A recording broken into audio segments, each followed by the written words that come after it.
Okay, good afternoon, everyone. This is 10/16/2025, October 16th, 2025, meeting of the Zoning Board of Appeals here in Chatham, Mass, pursuant to Governor Healey's March 28th, 2025 signing of Chapter 2 of the Acts of 2025, extending certain COVID provisions adopted during the state of emergency, suspending certain provisions of the open meeting law until June 30, 2027. This meeting of the Chatham Zoning Board of Appeals is being conducted in person and via remote participation.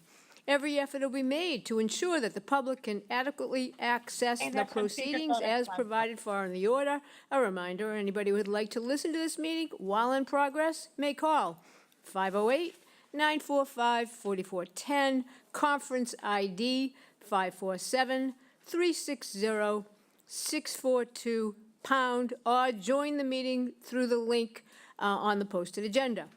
This is a live broadcast and simulcast on Chatham TV, but despite our best efforts, we may not be able to provide real-time access. We'll post a record of this meeting on the town's website as soon as possible.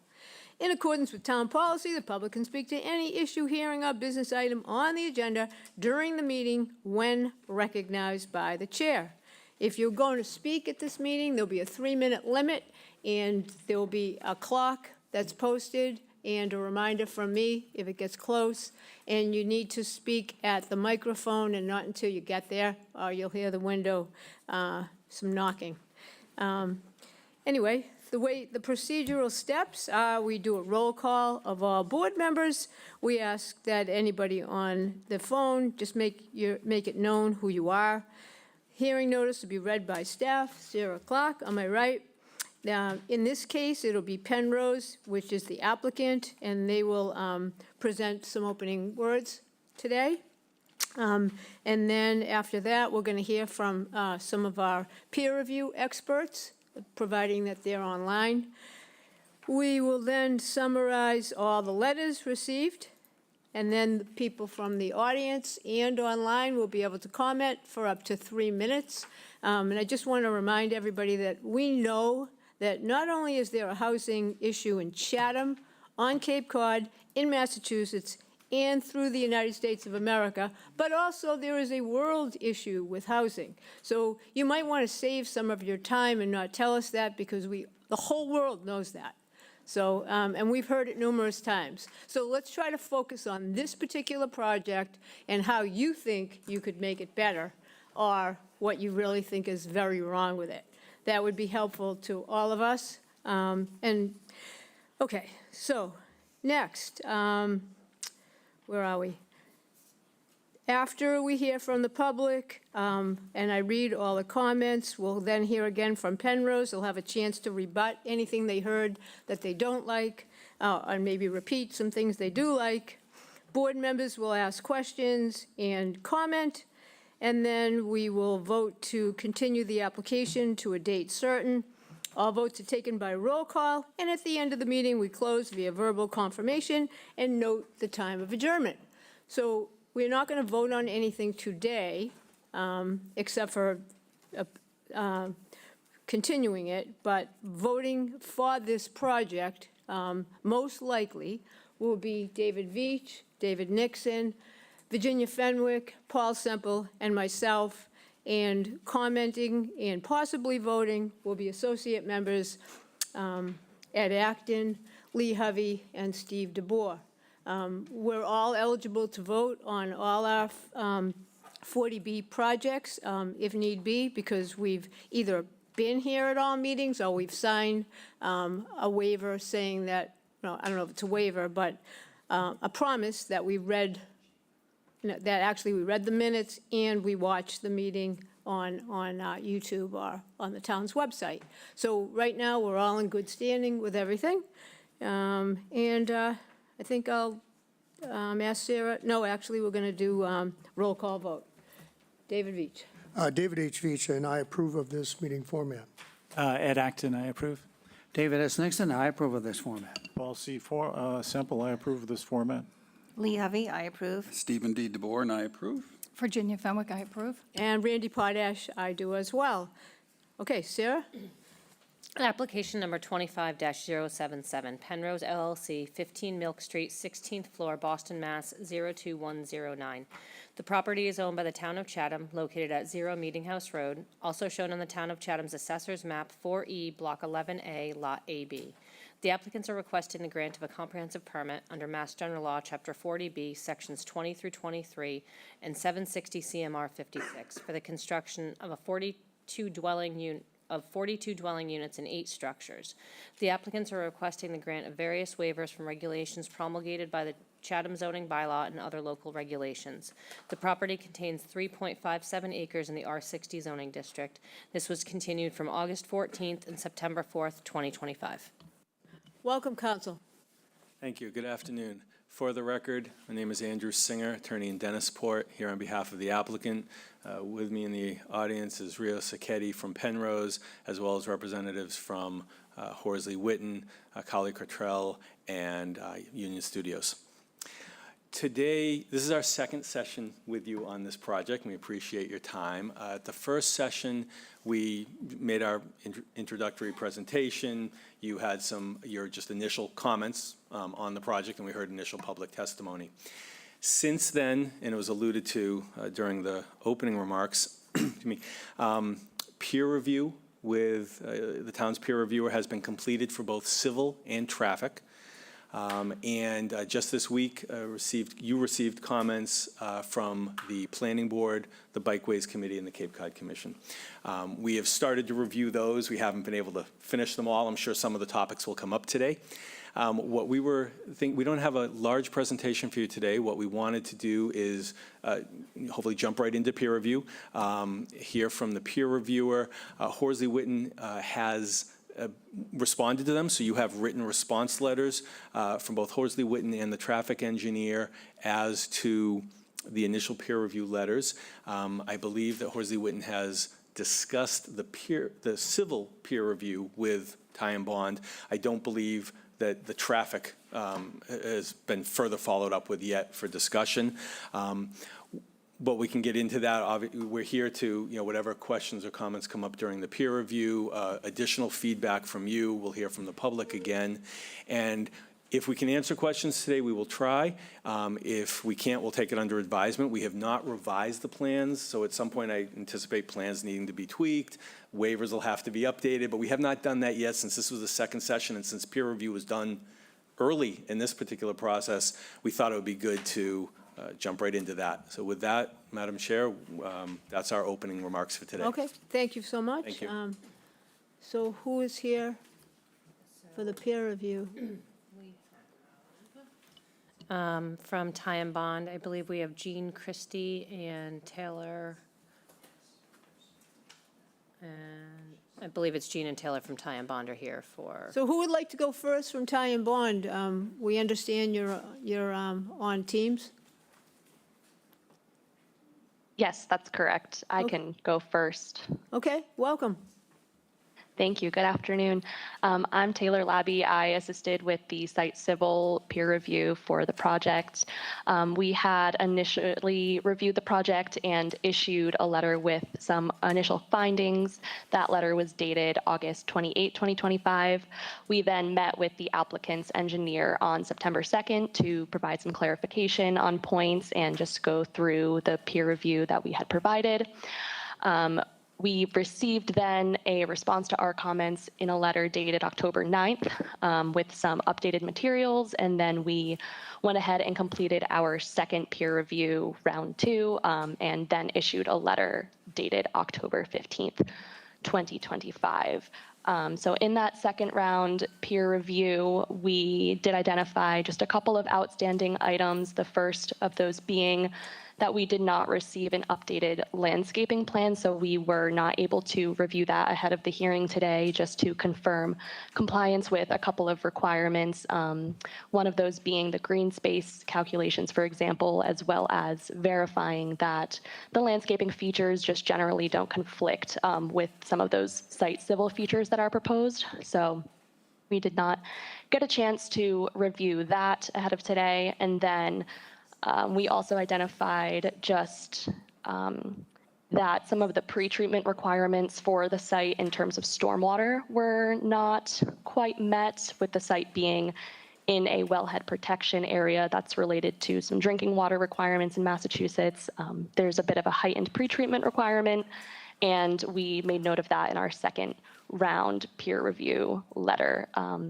So those are the items that we are thinking may require a condition of approval as outlined in the letter we did provide. But other than that, we think that the majority of our comments from the first letter were addressed, and from an engineering perspective on the site civil side, we are satisfied. Okay. Is there anybody else from Ty and Bond that wants to speak? No? Yes? Greg Lucas? If you have a camera, Yes. it's helpful to put it on unless, Sure, I'll you just put got the out of the camera on. shower or something. Yeah, very good. No, I'm in the office. So I'm the traffic reviewer on the project. And so I just wanted to share that, as was mentioned earlier, we haven't resolved the responses that we received from the applicant's traffic engineer, VAI. We received those yesterday. We did have a conversation with the applicant team, and it looks like the majority of the responses satisfactorily address our comments. The one outstanding issue was a comment that we made related to the parking, and specifically the ratio of parking spaces to units. They were basing that ratio on ITE data, which is industry established data, but gives a wide range. And they have data from a wide range of sites that is based on, different sites with different characteristics in different parts of the country, and different proximity to transit, which is the large driver as to how much parking you need and what kind of parking ratio you need. Our recommendation was that they need more spaces than what they had provided, with 67 total spaces instead of 61 that are provided. And the response that we received was based on the applicant's experience with similar projects on Cape Cod. The proposed parking supply is sufficient to meet the predicted demand for the project. And so when we talked with the applicant team yesterday, we asked them to just provide some data to back that up. It's possible that claim may be true, but we'd like to see it. We'd like to understand where these developments are, how many units they are, how many parking spaces they have, what their parking ratio is, to find some comparable sites that support the parking ratio that they're providing here. So that's really the one outstanding item in the traffic comments, and we'll produce a letter that resolves the rest of the comments and provides follow-up on that single comment. Oh, okay, thank you so much. All right, thank you. Is there anybody else for peer review that we should hear from? Okay. So now we are going to go to the letters that we've received. I trust that Penrose has copies of all these as well. And, okay. So the first one is from our planning board. It's sort of lengthy, but it needs to be read. We asked them to opine, and per the request of the Zoning Board of Appeals, they did send us this on October 9th, 2025. They reviewed the comprehensive permit for Zero Meeting House Road and the project area. They've just gone through and labeled where everything is, what you've asked for. And then the first point they made refers to adequacy in arrangement of vehicular traffic, access, and circulation, including intersections, wide widths, pavement surfaces, dividers, and traffic controls. And according to the planning board, the site plans do address these items in various degrees, but it's still unclear to them how the access to the abutting property is going to be resolved. The proposed resolution to the abutter access agreement item may change the layout in some way, so the agreement must be finalized prior to the completion of the ZBA review. The entrance driveway width is very narrow, with no shoulders, steep slopes, and only guardrail protection for pedestrians, so consideration should be given to adding a buffer strip between the curb and sidewalk, wider shoulders, and a fence on both sides of the entrance drive to protect pedestrians along the way. Number two, adequacy and arrangement of pedestrian traffic access and circulation, walkway structures, control of intersections with vehicle traffic, and overall pedestrian convenience. The plan set does not show the required connection to the off-site sidewalk to the south of the property per the request for proposals, so the ZBA should require this as a condition of approval. Consideration should also be given to increasing the width of the sidewalk in the vicinity of the site entranceway to 5 feet, given the steep embankment of that area, especially if school children are required to get buses in that area. A traffic impact assessment was conducted but did not consider peak summer traffic data on weekends, the summer church mass schedule, or the farmers market. The traffic study indicates that the Route 137-28 intersection will in the future operate at a level of service D. The traffic study should identify improvements to the intersection that will offer a level of service C or better. The applicant should revise and resubmit their traffic assessment study so that it addresses these issues. Number 3, location, arrangement, appearance, and sufficiency of off-street parking and loading.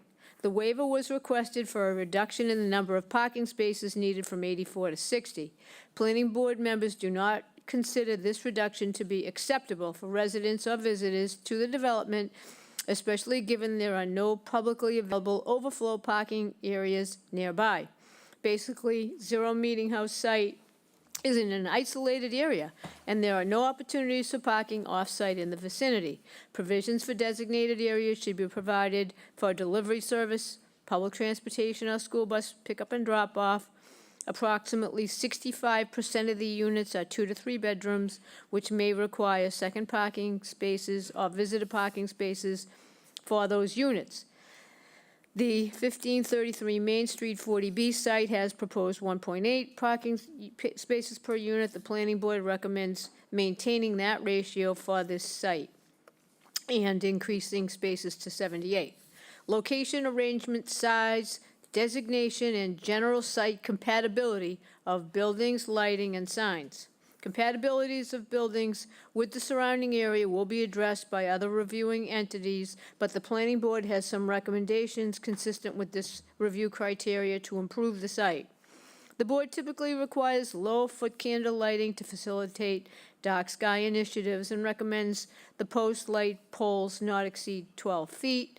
Foot candle output directly under the light source should not exceed 5, but it's shown to exceed this number on the bulb lights along the sidewalks. Consider having the applicant change this for compliance with this initiative. Warm tone lighting should be specified for all light fixtures no greater than 3200 K. Any overspill lighting onto abutting properties must be eliminated. Signage appears to be minimal, but locations should be verified by the planning board once locations are finalized, since other groups will be reviewing types of material and design. Planning board have differing opinions on allowing the increased building heights proposed for this development, but regardless, consideration should be given to relocating the tallest buildings on the site. Adequacy of stormwater and drainage facilities. Because of the size of the development, the project will be required to meet the performance standard in Massachusetts. The RFP called for stormwater management.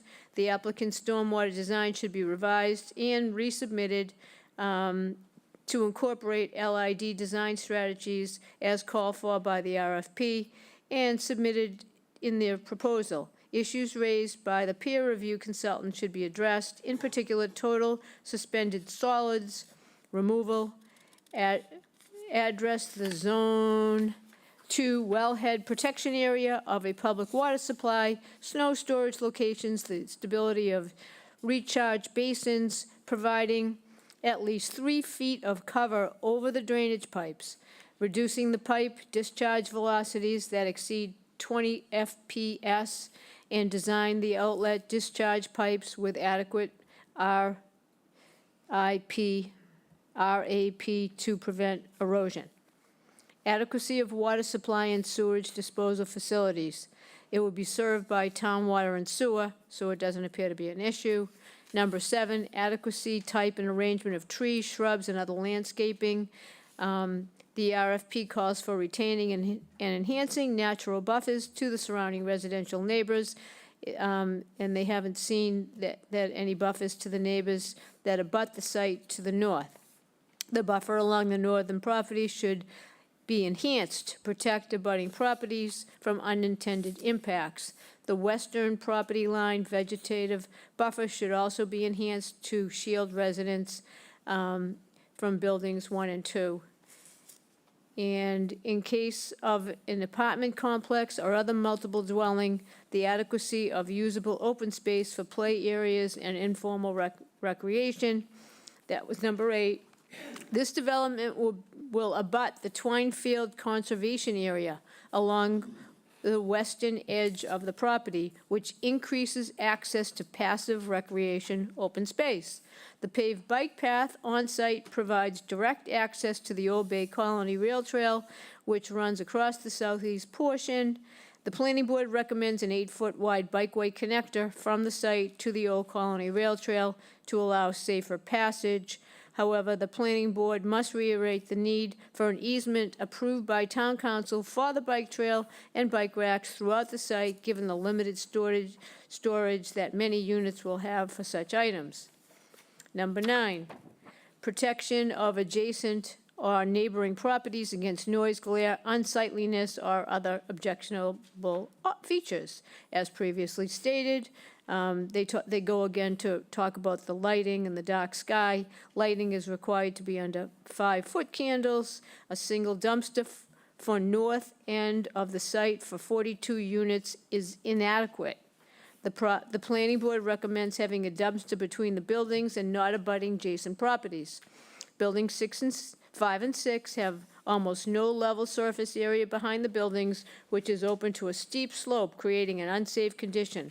We recommend extending the level surface area behind buildings 5 and 6 and installing solid fence with both buildings and along the bike path connecting the rail trail. A solid fence should also be installed along the north side of the adjacent to the buildings 7 and 8.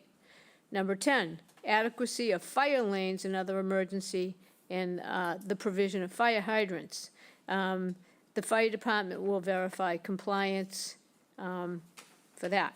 Number 11, special attention to the adequacy of structures, roadways, and landscaping in areas with susceptibility to ponding, flooding, or erosion. Bless you. The peer review of the stormwater calculations was conducted, and the need for additional information is required of the applicant, which should address planning board concerns. While a list of requested waivers are identified, the planning board members do agree that a project like this may require waivers. The extent of waiver to be allotted by each item far exceeds reasonable requests and should be reconsidered. Additional items which must be shown on the plan set and accounted for per site plan review include the following. Test pit borings must be conducted, especially in the vicinity of the proposed drainage area. The development of this size cannot rely on assumptions as proposed. A, quote, possible test pit location is shown on the project, but it appears to be on an abutting property. It should be noted that the test pits were planned for Main Street development. Underground utility lines are provided, but the locations of transformers, pad mounts, bollards, and details have not been provided per requirements. The proposed use of native and drought-tolerant landscaping must be clearly documented.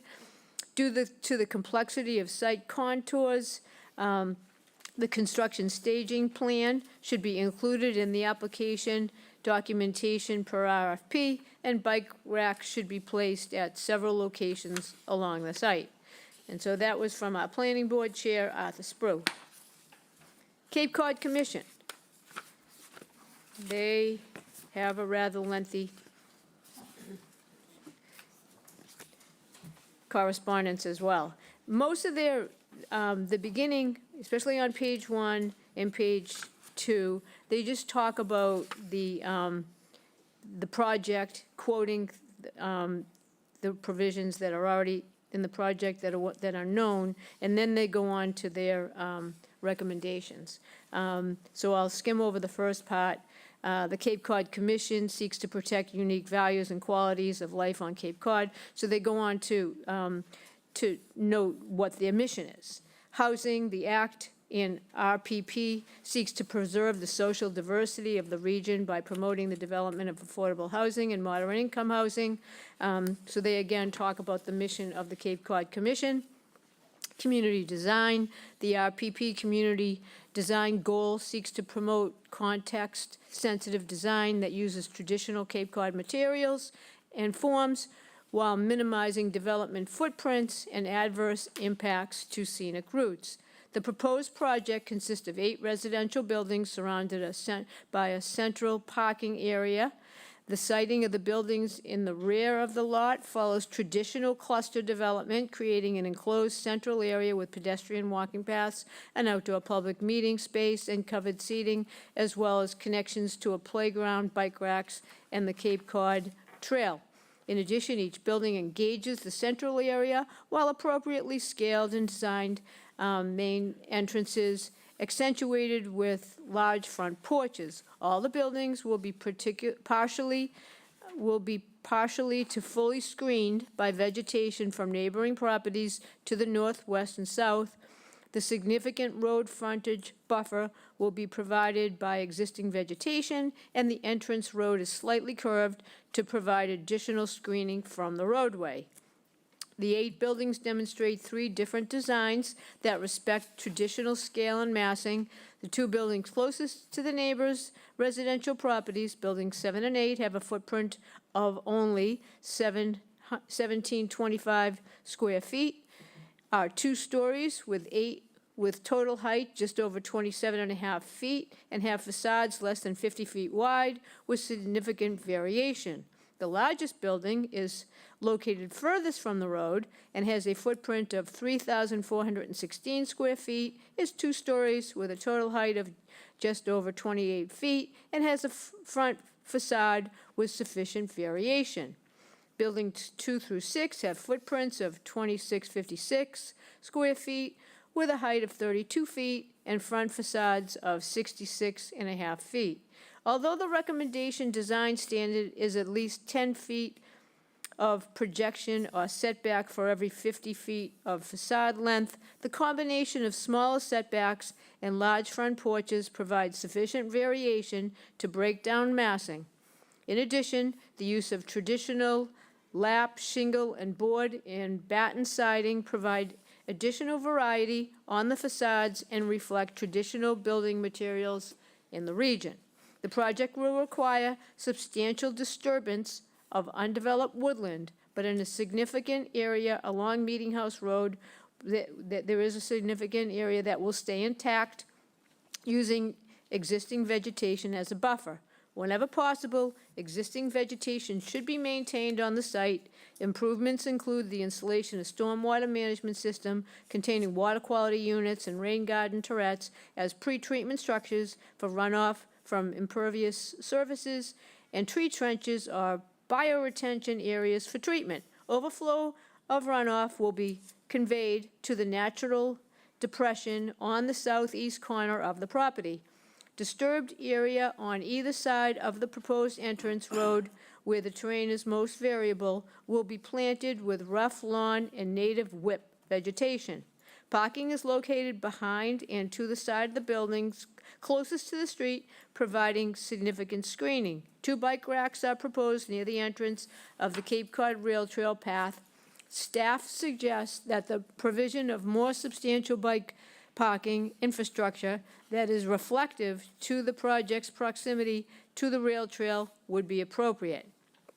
In terms of impervious surfaces, the project proposes using concrete paving, concrete unit pavers, and asphalt paving for the bikeways parking lot and public gathering space respectively. Permeable concrete pavers will be used for the playground and permeable asphalt paving for the connector path to the bike trail. There are 61 on-site parking spaces proposed, which is less than the required under local zoning. The commission generally supports reduction in parking due to the accompanying reduction in impervious surfaces on the site. Still, the amount of impervious surface, especially the parking area, is substantial, and staff suggests that the parking area could either include permeable asphalt in some sections or decrease the amount of parking area by increasing the size of the central island or replacing some parking spaces with vegetation in order to reduce stormwater runoff and avoid heat island effect. Cultural heritage. The RPP Cultural Heritage Goal seeks to protect and preserve the significant culture, historic, and archaeological values and resources on Cape Cod. There are no cultural heritage concerns as there are no known cultural resources on the project site, and the proposed development is not expected to be visible from the nearby Chatham National Register Historic District. The Massachusetts Historical Commission determined on November 26, 2024, that the project is unlikely to affect significant historic or archaeological resources. Transportation. The RPP transportation goal is to provide and promote safe, reliable, and multimodal transportation system. The transportation objectives outlined by the RPP prioritize enhancing safety, expanding the access to healthy transportation options, and mitigating congestion and other potential impacts associated with proposed development projects. The proposed project is consistent with the regional transportation goal and objectives and is located in proximity to regional transportation networks, including Route 28 and the Old Colony Rail Trail. The site is currently designed to provide accessible sidewalks interior to the site with connections to Meeting House and Old Colony Trail, which will encourage residents to walk, bike, or access transit services provided along Route 28. However, there are currently no sidewalks along Meeting House Road. The developer may want to explore sidewalk construction to connect residents from the site to the existing sidewalk network on Route 28. It is likely that residents will need bicycle storage due to the site's close proximity to the Old Colony Rail Trail. It appears that 2 exterior bike racks will be provided within the playground area, and storage areas will also be provided at each building. We encourage the design of each storage area to accommodate bicycles. A transportation impact assessment, TIA, was prepared as part of the application and has estimated that the proposed project will generate 284 vehicle trips on an average weekday, 43 vehicle trips expected during the weekday morning peak hours, and 52 expected during the weekday evening peak hours. The TIA analyzed traffic operations during the weekday period during both an average day and summer days in the unsignalized intersection of Route 28 at Meeting House, and determined that the intersections would operate at acceptable levels of traffic operations with a slight increase in average motorist delay at the Route 28 and Meeting House intersection during future conditions. No major roadway safety deficiencies were identified. The TIA notes the proposed site driveway will be constructed to provide adequate sight lines to meet safe stopping distance requirements on Meeting House and will require selective trimming and removal of trees, vegetations to make it safe. The project is proposing several transportation demand management strategies to encourage the use of alternate modes of transportation by residents to offset vehicle trips, as well as provide several electronic vehicles, EV parking spaces, which supports broader sustainability and emissions reduction goals. Water resources. The RPP water resources goal seeks to maintain a sustainable supply of high-quality, untreated drinking water and protect, preserve, preserve and restore the ecological integrity of fresh and marine surface water resources. By incorporating proper management of wastewater and stormwater, the project supports those water quality improvement goals. The proposed project is located within the wellhead protection area for Harwich Water Department and Chatham Water Department public supply wells, and the marine water recharge area for Taylor's Pond/Mill Creek, which is nitrogen impaired. The project will be connected to Chatham's water and sewer system and does not propose any groundwater discharges or withdrawals on the site. The project is not expected to generate or store hazardous materials. While it does require a significant amount of land disturbance, efforts have been made to minimize impervious surface creation, which is consistent with the Commission's technical guidance recommendations for wellhead protection areas. Any ability to retain or reestablish native vegetation after construction will be beneficial for the continued protection of water wells, supply wells. To minimize unnecessary impervious surfaces, the project includes a reduced parking design. The project incorporates a stormwater management system that is designed to treat 100% of the impervious coverage using tree trenches, bioretention areas, and other low-impact stormwater controls. With proper maintenance, this system will appropriately treat and manage runoff. The application indicates that stormwater infiltration measures have been designed to maintain a minimum 2-foot separation from seasonal high groundwater levels, and this should be confirmed. Natural resources. The site is mapped under the RPP as part of the natural area place type due to being undeveloped land within a wellhead protection area. The site is not mapped for any other sensitive natural resources, so the primary concern from a natural resource perspective is ensuring groundwater resources are protected. The site is on a major road and is surrounded by existing development to the north, east, and south. To the west is protected open space, the town of Chatham's Twine Field Conservation Area.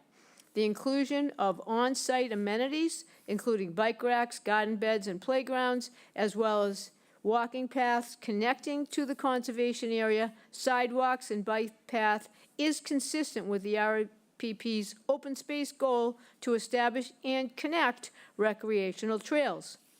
The walking paths and connections to the bike path and conservation areas will be a benefit to future residents of the proposed development. The site contains native trees, shrubs, ground covers, and soils. These plants and soils help protect the groundwater sources and should be retained to the maximum extent possible. Proposed landscape, trees, shrubs, and ground cover plantings are native species and appropriate for the area. However, as noted above, as much natural vegetation should be retained rather than replaced. Planned grading activities will need careful attention to prevent stormwater runoff and erosion from being a problem, particularly grading along the steep slope and ravine between Meeting House Road and the buildable portion of the site. The application appears to indicate that either a bridge span or grading to create a berm will be used to provide access through the site. A bridge spanning the ravine may be preferable if it allows for the reduction of more native plants and reduces the amount of overall grading. If the access is regraded to create a berm, the regraded slope should use a variety of native species layered to mimic natural conditions. The rough lawn and native whips indicated on the landscape plan will be appropriate in this area to help stabilize slopes. All lawn areas should be native, drought-tolerant grasses to avoid or minimize the need for irrigation and fertilization. All landscaping will need to be monitored and maintained to ensure its establishment and persistent. In conclusion, based on the application materials, Commission staff conclude that the proposed project is generally consistent with the regional planning goals and objectives of our act. The project is sensitive to local context and designed to protect and enhance natural and community resources. Importantly, the project addresses the urgent and growing need for affordable housing in the town of Chatham and the broader Cape Cod region. Commission staff are available to answer questions. Christy Senatori, Executive Director. Next, we have a much shorter note from the Bikeways Committee. They tell us on September 24th, 2025, that the board, their concerns are that the width of the path from the development to the Old Colony Bike Rail Trail be 8 feet, which would allow for pedestrian and cycle traffic. Number 2, that the path entrance and exit be perpendicular to the Old Colony Rail Trail to clarify that it is not a continuation of the Old Colony Rail Trail. 3, that signage or other means of identification be erected to identify the new development and indicate the path is a private way. The board may also want to consider the requirement to install a bollard at the entrance to the path adjacent to the development to prevent motorized vehicles from parking or entering the path. So they just ask us to take their recommendations into consideration. Next, we have a note from Elaine Gibbs, September 9th, 2025. Does that start right here? Thanks, Katie. If you'd prefer, instead of reading it, I'll speak later, if that's okay. Oh, yeah. No, I was just trying to figure out, because it's in email form, and I didn't want to use any of your Right. private email. So would you like to speak later? That would be great. I would do that, and All so right, forget all right, about super. reading that. Thank you because so things have much. And changed. if Thanks so anyone- much. Yep, and if anyone wants to read it, they can go to the town's website and just acknowledge that I let you talk and I didn't yell at you, even though you weren't recognized by the chair. So remember that in the future.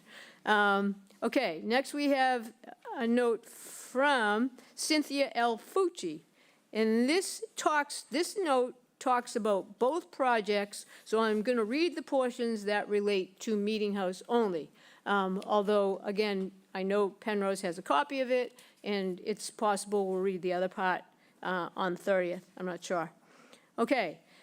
I appreciate the board's continued diligence in reviewing these large, complex proposals. I am a full-time Chatham resident writing to register the following concerns and requests before any approvals are granted.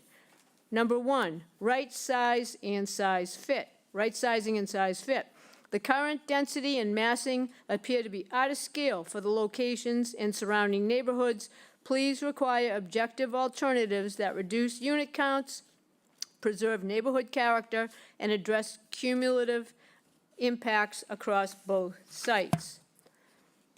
Then the next portion that has to do with this project, local residency eligibility clarity. There has been confusion about local preference, and so she would like that clarified. Community services and management plan. Testimony referenced a community center and on-site social services. Consolidating service at one site may force residents at the other to travel for basic support. Please require an operations plan that shows on-site staffing and hours at each location, partnerships for case management and resident support, emergency protocols, and clear points of contact for town departments. Parking, traffic, and access care providers. Many residents may need home health services and frequent visitors. The plan should have safe, legal parking for caregivers. Number 6, water utilities and seasonal constraints. Chatham faced watering restrictions this past summer. The developer should present a realistic, sustainable water use plan beyond any truck water stopgaps, including conservation measures, landscaping choices, and contingency plans. Long-term stewardship and accountability. Require a detailed asset management plan and transparent process for handling complaints with reporting to the town on key performance indicators. cumulative impact review. Given two large sites, please ensure the traffic, school, public safety, and infrastructure and fiscal impacts are modeled together, not in isolation. Resident tenant eligibility concerns. According to recent data, full-time renters make up only a small percentage of Chatham's year-round population. Given that limited pool, it's unclear how Penrose intends to fill these units under the 70% local preference guide. And she goes on to question that. Additional housing and maintenance concerns. According to U.S. Census and local planning data, only about 10 to 12% of Chatham's full-time households are renters, compared to over 80% homeowners with such a limited rental population. It remains unclear how Penrose expects to achieve and sustain high occupancy. Furthermore, I am deeply concerned about accountability once tenants occupy these properties. If issues such as mold, leaks, or poor ventilation arise, which are not uncommon, will maintenance be handled promptly? These projects set a long-term precedent for Chatham. I respectfully urge the board to continue hearings until residents can review complete documentation, including financials, operations, and impact studies with independent validation. This is Cynthia Fucci, 20 Jesse's Landing in Chatham. Then we have a note from Lou Heeb, and this is pretty short, received on October 14th. We understand the ZBA is not responsible for the development of the proposals brought before them, and that the state has tied your hands on cases dealing with 40B projects. The Chatham citizens of South Chatham were denied their democratic right to have any input into specifics of this project that will have a significant consequence for them and their neighborhood. There's worry about density and safety issues. There's also anger and frustration that it appears to be very unlikely that some other areas of town will be forced to have workforce housing projects. Town council told you that the Housing Appeals Committee usually sides with developers. This is despite their mission statement that says consistency with local needs is the central issue in all cases before the Housing Appeals Committee. Their website has their appeal cases on it. It seems that the Housing Appeals Committee believes it knows town's local needs better than the local towns do. The town of Milton lost a case at the Housing Appeals Committee and appealed that to Land Court. The Land Court ordered the Housing Appeals Committee to continue proceedings. That led to the town and the developer coming to an acceptable agreement on their own. Please, in solidarity with the consideration of the concerned citizens of South Chatham, try to do your best to maintain Chatham's zoning standards, especially regarding the building heights, density, safety issues, as much as possible, appearance that is consistent with South Chatham. Next, we have a note from Tim Charleboy, 9 Chat Harbor Lane, received on October 15th, 2025, writing to express concerns about the Penrose affordable housing proposal on Meeting House. The particular project would have a significant negative effect on the character of South Chatham due to high residential density and very extensive site redevelopment involved. It was suggested on September 4th that interested parties walk the site. I did this and found it to be extremely helpful. Only by comparing the project plans to the topography and entirely wooded nature of the site is it possible to fully appreciate the challenges of this location or the comprehensive alterations envisioned by this proposal. I urge ZBA to insist on specific measures to support and maintain the natural appearance and habitat present on the ravine and hillside. It's hard to be satisfied with the identification of specific individual trees to be retained when confronted with the overall reality of how utterly transformed the site will be. Detailed plans to truly minimize disruption and maximize natural appearance would be appropriate. Not unrelated to the above concerns are considerations of development density. The highly ambitious proposal for the total number of units and bedrooms presents a problem, and other communications will not be reiterated here, requiring that all buildings comply with the height expectations without waivers would be reasonable to reduce the total number of bedrooms. That would at least reduce the pressure on parking a bit. However, the effort to squeeze as many buildings possible onto the site more broadly exposes the overall insufficiency of space for natural buffer around the development. It would seem that significant modifications would be required to make the project more balanced with the overall needs of Chatham.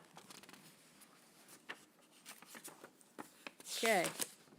Last one is from Laurie Nolan McCann, October 15th, 2025. Penrose Management Company is applying here in Chatham to develop several for-rent housing apartment complexes. They wish to do this for one reason: profits. Their goal: develop Zero Meeting House Road.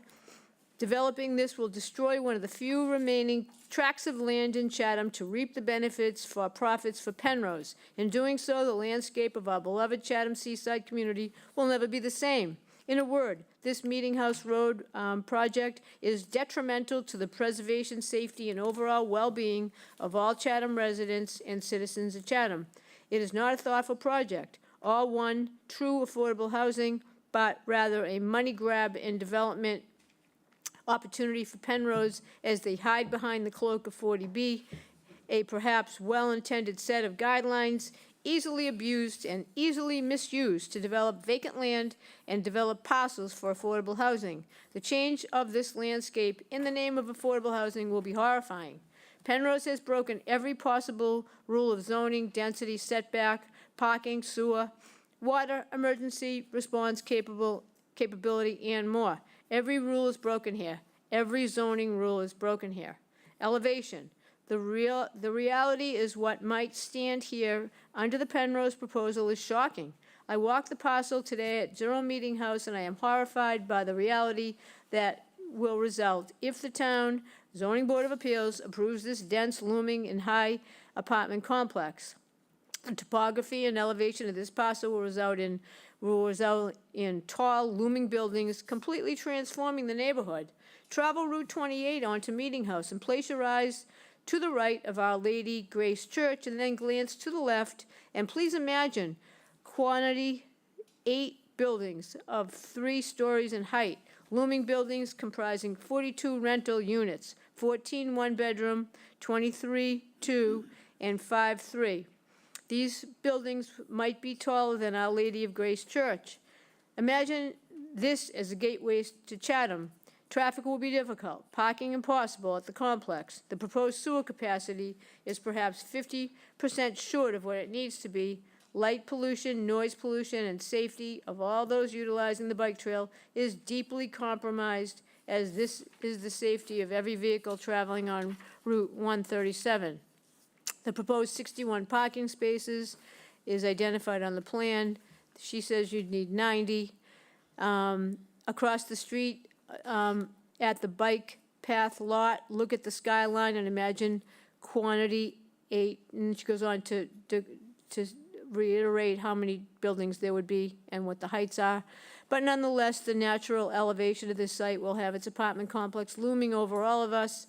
Bright lights, it could be as many as 150 people. I agree affordable housing is needed. But this is a for-profit grab by Penrose and not the right project for the area. I have deep concerns about the articles written in the Cape Cod Chronicle, reference what appears to be overwhelming support by former Chatham Affordable House Trust Chair Michael Schell for several of these affordable housing projects, near all of which are transient and rental projects. In reading the article, one might conclude Michael Schell is speaking on behalf of 7,000 residents in Chatham, a summer population of 20,000 persons estimated by some. He is not. I believe he is speaking on behalf of his 7-member Chatham Affordable Housing Trust Board. Additionally, the trust is under criticism, and rightfully so, for cheerleading a change in landscape here at Meeting House Road to satisfy their own personal values and agenda. I don't think they know how this will truly look or understand that they are being courted by a developer. This board has a personal agenda they seem to be satisfying based on their own life experiences at the risk and safety of thousands of Chatham residents who have struggled to get here and should have the right to participate in a current vote on any of all projects of this scope. Chatham Zoning Board of Appeals, please save our town of Chatham. Penrose is not us. They are a Pennsylvania state-based developer. Nothing more, nothing less. And this is an apartment complex for profit, which will be managed by an outside company. My family became residents in 1965 on Bonita Drive. Like thousands of Chatham residents, I have nearly killed myself and sacrificed to be here. I don't deserve this new neighborhood to be part of my daily life. Penrose's buildings are way too tall, too dense, and it's not home ownership. Affordable housing can be accomplished in other ways, as in recent purchases of 558 Crowell Road. There's a gracious homeowner there, and the trust sells the deed restricted property to a person of need. Transient for-profit looming buildings and density at Meeting House is plainly wrong. Please stop it before it's too late. It would be disgraceful. That concludes our correspondences.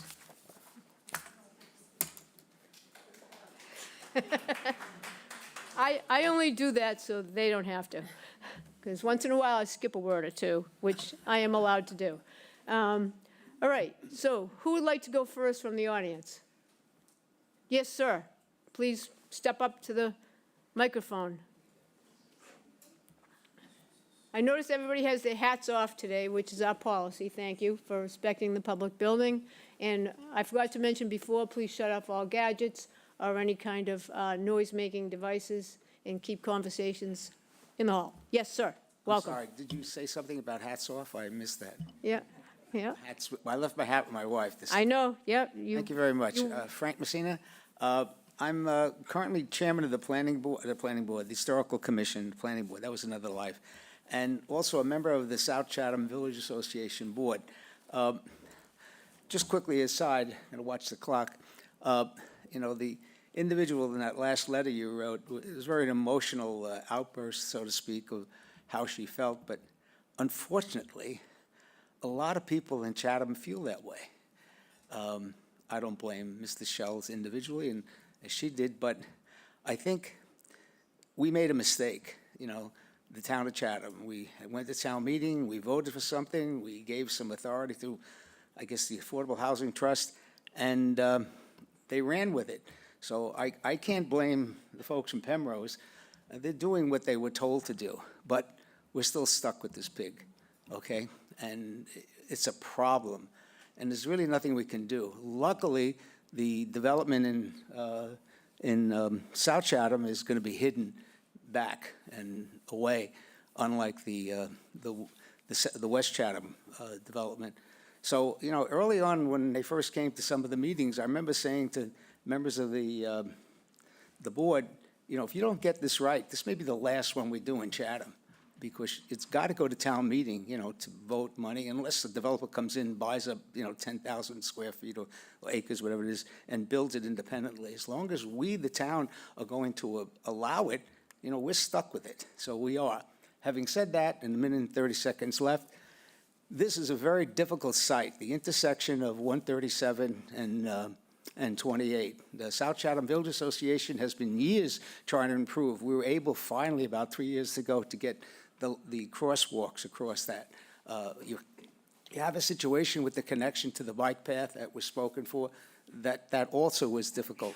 Sidewalks are essential, okay? There are no sidewalks there. When we try to get sidewalks in, that we're going to have to spend $100,000 for a study, for environmental. So I hope we insist that they do that the sidewalks are provided from the development onto the Route 28 sidewalks. There's a very integral sidewalk connection there. On the sidewalks are in one part are on the north side, and then they switch to the south side. It's very dangerous. In the summertime, as was noted in one of the things, the church, when the church is, putting out hundreds of people there, and also the farmers market. So it is really, an intersection. It's the center of, or the entrance to town. So that's difficult. There's nothing much I can say about the development, the density. It's your guys' job. So I hope you can get it right for us, at least help to decrease the intensity of this project. Thank you much. Thank you very much. Yes, ma'am.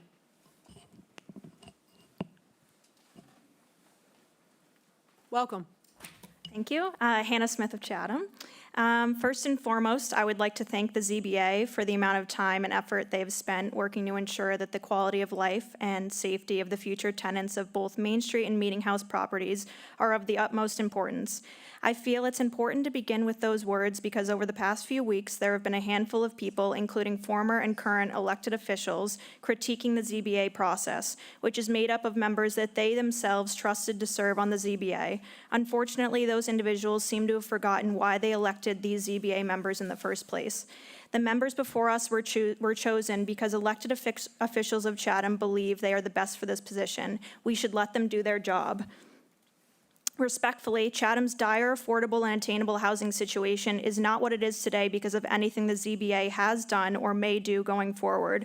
It is only because Chatham as a whole has not prioritized the needs of low-income residents and has ignored and continues to ignore long-term solutions that provide housing security and don't prioritize temporary fixes that still leave folks rent-burdened with no path to home ownership except in the case of the MCI properties. 40B and the 10% SHI threshold have been around since 1969. Nixon was president, and I wouldn't even be born for another 29 years. And though I strongly believe every town should strive for much more than that 10%, that does not mean that suddenly, after decades of little to no affordable housing, we should have settled for a proposal that I feel lacks an acceptable percentage of open and green space, likely doesn't even have enough parking for residents in a rural development, and entirely leaves the land itself and the rights of the tenants in the hands of a for-profit developer who, by the very nature of any for-profit affordable housing model, is to maximize profits. While some have suggested public transportation as a solution to the parking, I encourage them to try and get to their jobs using the Cape Cod RTA. Chatham is not a flex bus location, so you'll have to use the Hyannis Orleans bus. Good luck if you're a nurse. The 7 to 3, 3 to 11, and 11 to 7 shifts, you'll only have a ride home 50% of the time at best, since the first bus comes into Chatham this time of the year around 9 a.m., and the last bus heading back towards Chatham is around 6 to 7 p.m. With no service on Sundays this time of the year either, that bus schedule probably won't work for a firefighter, police officer, paramedic, teacher, or anyone in the service industry either, to name a few. There are families living in affordable housing rentals in town that want to own property in the town they've grown up in. Many are your essential workers, yet they are no closer to owning a home now than they were when they moved into these rentals decades ago. We will continue to fail the current and future residents of Chatham if we continue to prioritize density developers and the lowest cost options over residents' safety, health, and well-being when this town has the ability to do more and should do more. Thank you very much. Perfectly timed. Yeah. Yeah, very good. Okay, ma'am, whenever you're ready.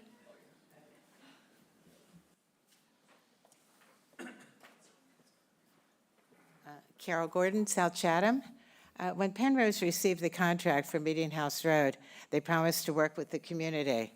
And they've heard much information today from the community and from our boards. So I'm just wondering, with all this information, when can we expect to see a revised plan for Meeting House Road? Well, I don't they'll know if answer you can that later. answer now or Yeah, whatever. That'll get answered. Okay, great. Thank you very much. Oh, thank you. Yes, sir, please.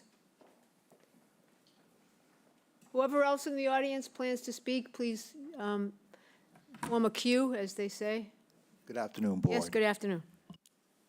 I'd have 5 points I'd like to talk about today, but first with the RFP. If you could just state your name and your address. Mark Caprillion, 26 Stagecoach, South Chatham. Regarding the RFP requirements, I'm going to read the exact verbiage on your website as it sits today. All proposals must comply in all respects with the instructions, conditions, specifications, and other requirements in the RFP. Penrose has neglected to abide by the conditions of the RFP. Most notably, adding a management office and increasing a 37-unit RFP request to 42. On top of that, Penrose strongly suggested during the September 4th meeting with this board that additional waiver requests need to be compiled because of the 40B statutes. The opposite is actually true. You need not grant any waivers. You must hold true to your original proposal requirements to be fair with all bidders, those that may have bid and those who did bid. This could be legally problematic otherwise. Second, the traffic impact, which has been mentioned a few times today. I see that as a study that needs to be between June 15th and September 15th. My understanding is that the submitted impact report it actually submitted low impact months. The study is flawed and needs to be redone. In this case, there are two critical areas of concern, the bike path and then the intersection of 137 and 28. We'll talk about Chatham's architectural style, which Penrose mentioned was colonial. And then it mentioned that this development was colonial. Certainly is not. Not Chatham, nor this development. Cedar siding, like what Penrose used in their Sea Captain Row community in Hyannis, is appropriate here. Beautiful. Cedar siding costs 2 to 3 times more than cementuous siding, which is commonly used in Florida. These tenement-like structures are best stacked cluster housing, much in the way Lennar and D.R. Horton build. I know, I have contracts with both of them. I know how they build. There's a significant difference between subsidized rental leases and subsidized home ownership. In Massachusetts, the average tenant in a subsidized rental unit stays there for 10 years, meaning the 70% initial local tenants will essentially be non-existent 10 years down the road. You only get 5 seconds left, so On top of that, in conclusion. In conclusion, I guess I'm pushing for the 90% of the people who stay in home ownership when they. Okay. And I would recommend that you listen carefully, because I'm quite confident Penrose is going to have answers to all the issues you've suggested. So Thank you very much. Stay and listen. Yes, sir. Next.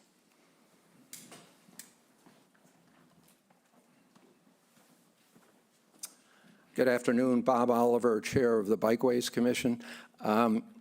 We submitted an application a couple of years ago to extend the bike trail around 137, because if anyone tries to take a turn north off of 28 onto 137, that's a very sharp corner, very dangerous corner. The CPC came to the conclusion that that's the responsibility of the town to put in sidewalks at that location.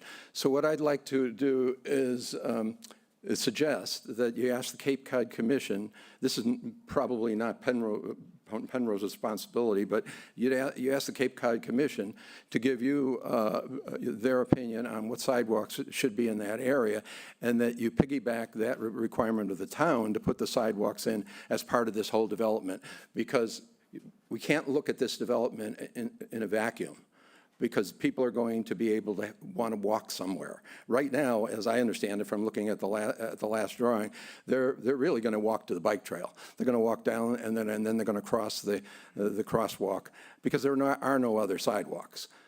So I understand it might be the town's responsibility to construct these sidewalks, but I think it's the responsibility of the zoning board to condition any kind of decision you make on the basis that the town will address the sidewalk issue. Thank you. Thank you, sir. Next. Brian Phillips, 374 Orleans Road. Again, it's too big, bad for the environment, promotes corporate greed. And I guess one of my main points is I do want to stand up for a lot of the blue-collar workers that I feel are going to be excluded from these types of developments. Like landscapers and builders and fishermen in particular, who are, kind of provide a heartbeat for this community.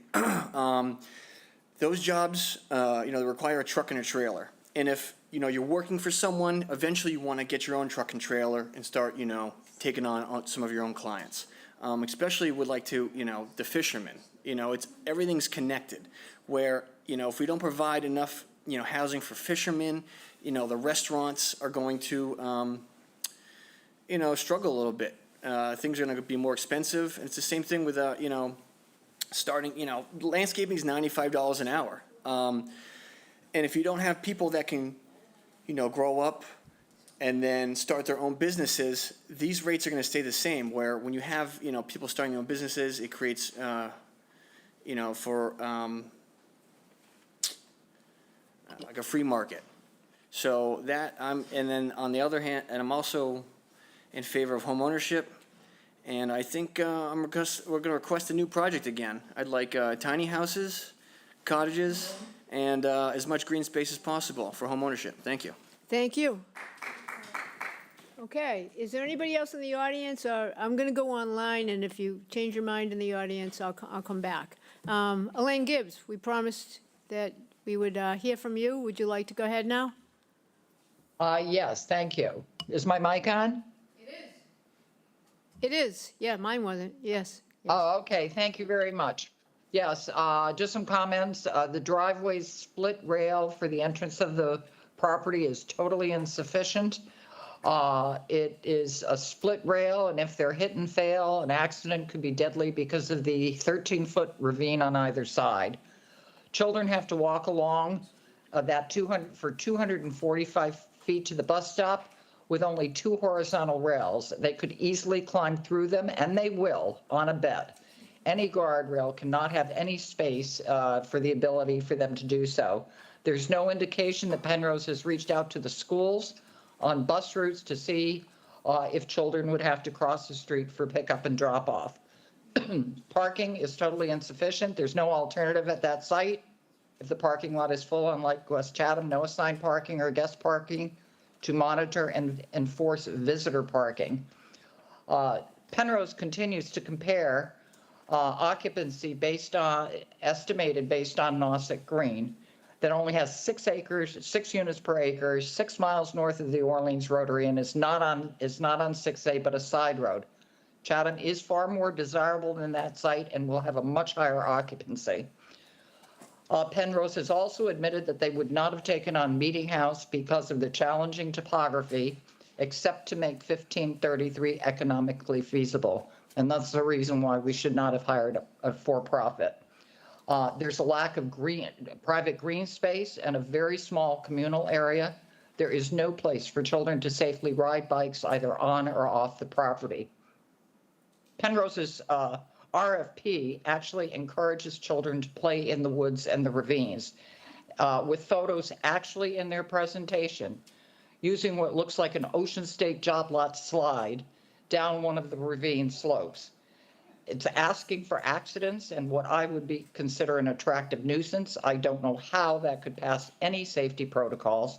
It would be a tremendous liability for Penrose and Chatham for approving it.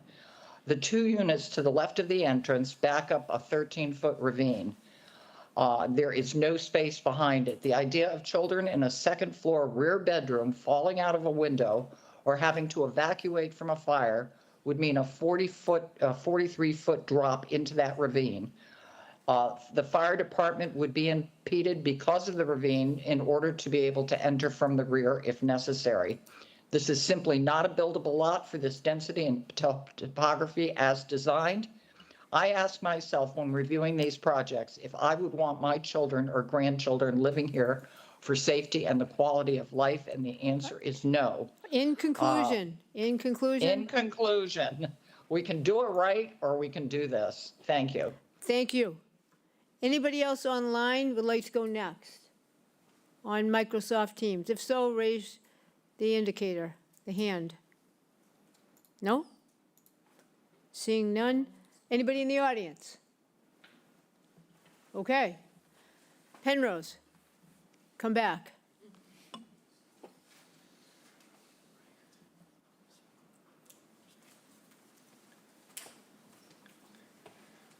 If I can suggest, Madam Chair, maybe a break so we can Sure, yeah, discuss there a was little plenty bit. of low-hanging fruit for you, I think.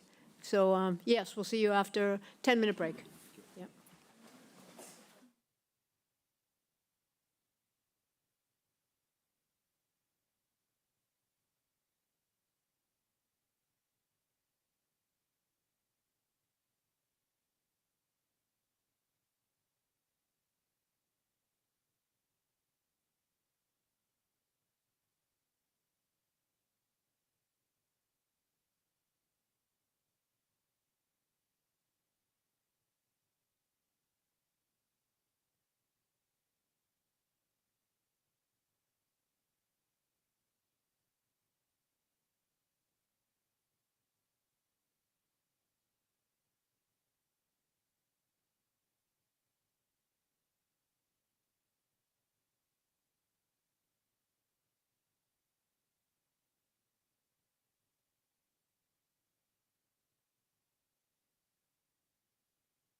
But I don't have to change, I'll just stick with this.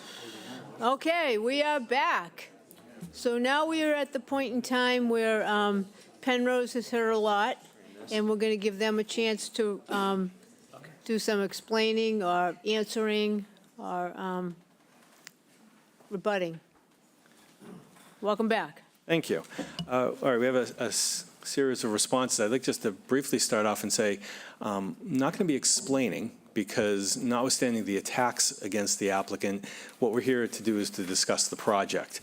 Although we might get into a little explaining, who knows.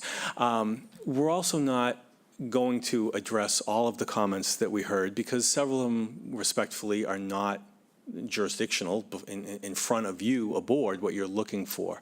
Now, that being said, Rio from Penrose would like to respond, and then we're going to have Paul Adaman from Union Studios and Rich Crowley from Horsley Witten respond to several of the technical comments that we heard. We're also mindful of the fact that we haven't heard from you again. So these are initial comments based on what we just heard during the public testimony, and we're just going to give you some feedback. There's obviously things we're going to have to take into consideration. There'll be comments and questions from you, I assume, after our responses. So this is just a next step in that discussion. Okay, thank you. Welcome, Rio. Thank you. My name is Rio Sacchetti, representative of Penrose. So I'll start off by addressing, I think there were multiple comments regarding the parking. So currently, we're proposing 1.45 spaces per unit at this development. So we think this is appropriate for the site. Just for context, we have in our East End project 1.5 spaces per unit. At the Main Street project, which you're currently reviewing, we are also at 1.5 spaces per unit. And our newly opened project in Orleans called Fair has 74 total spaces for 62 units.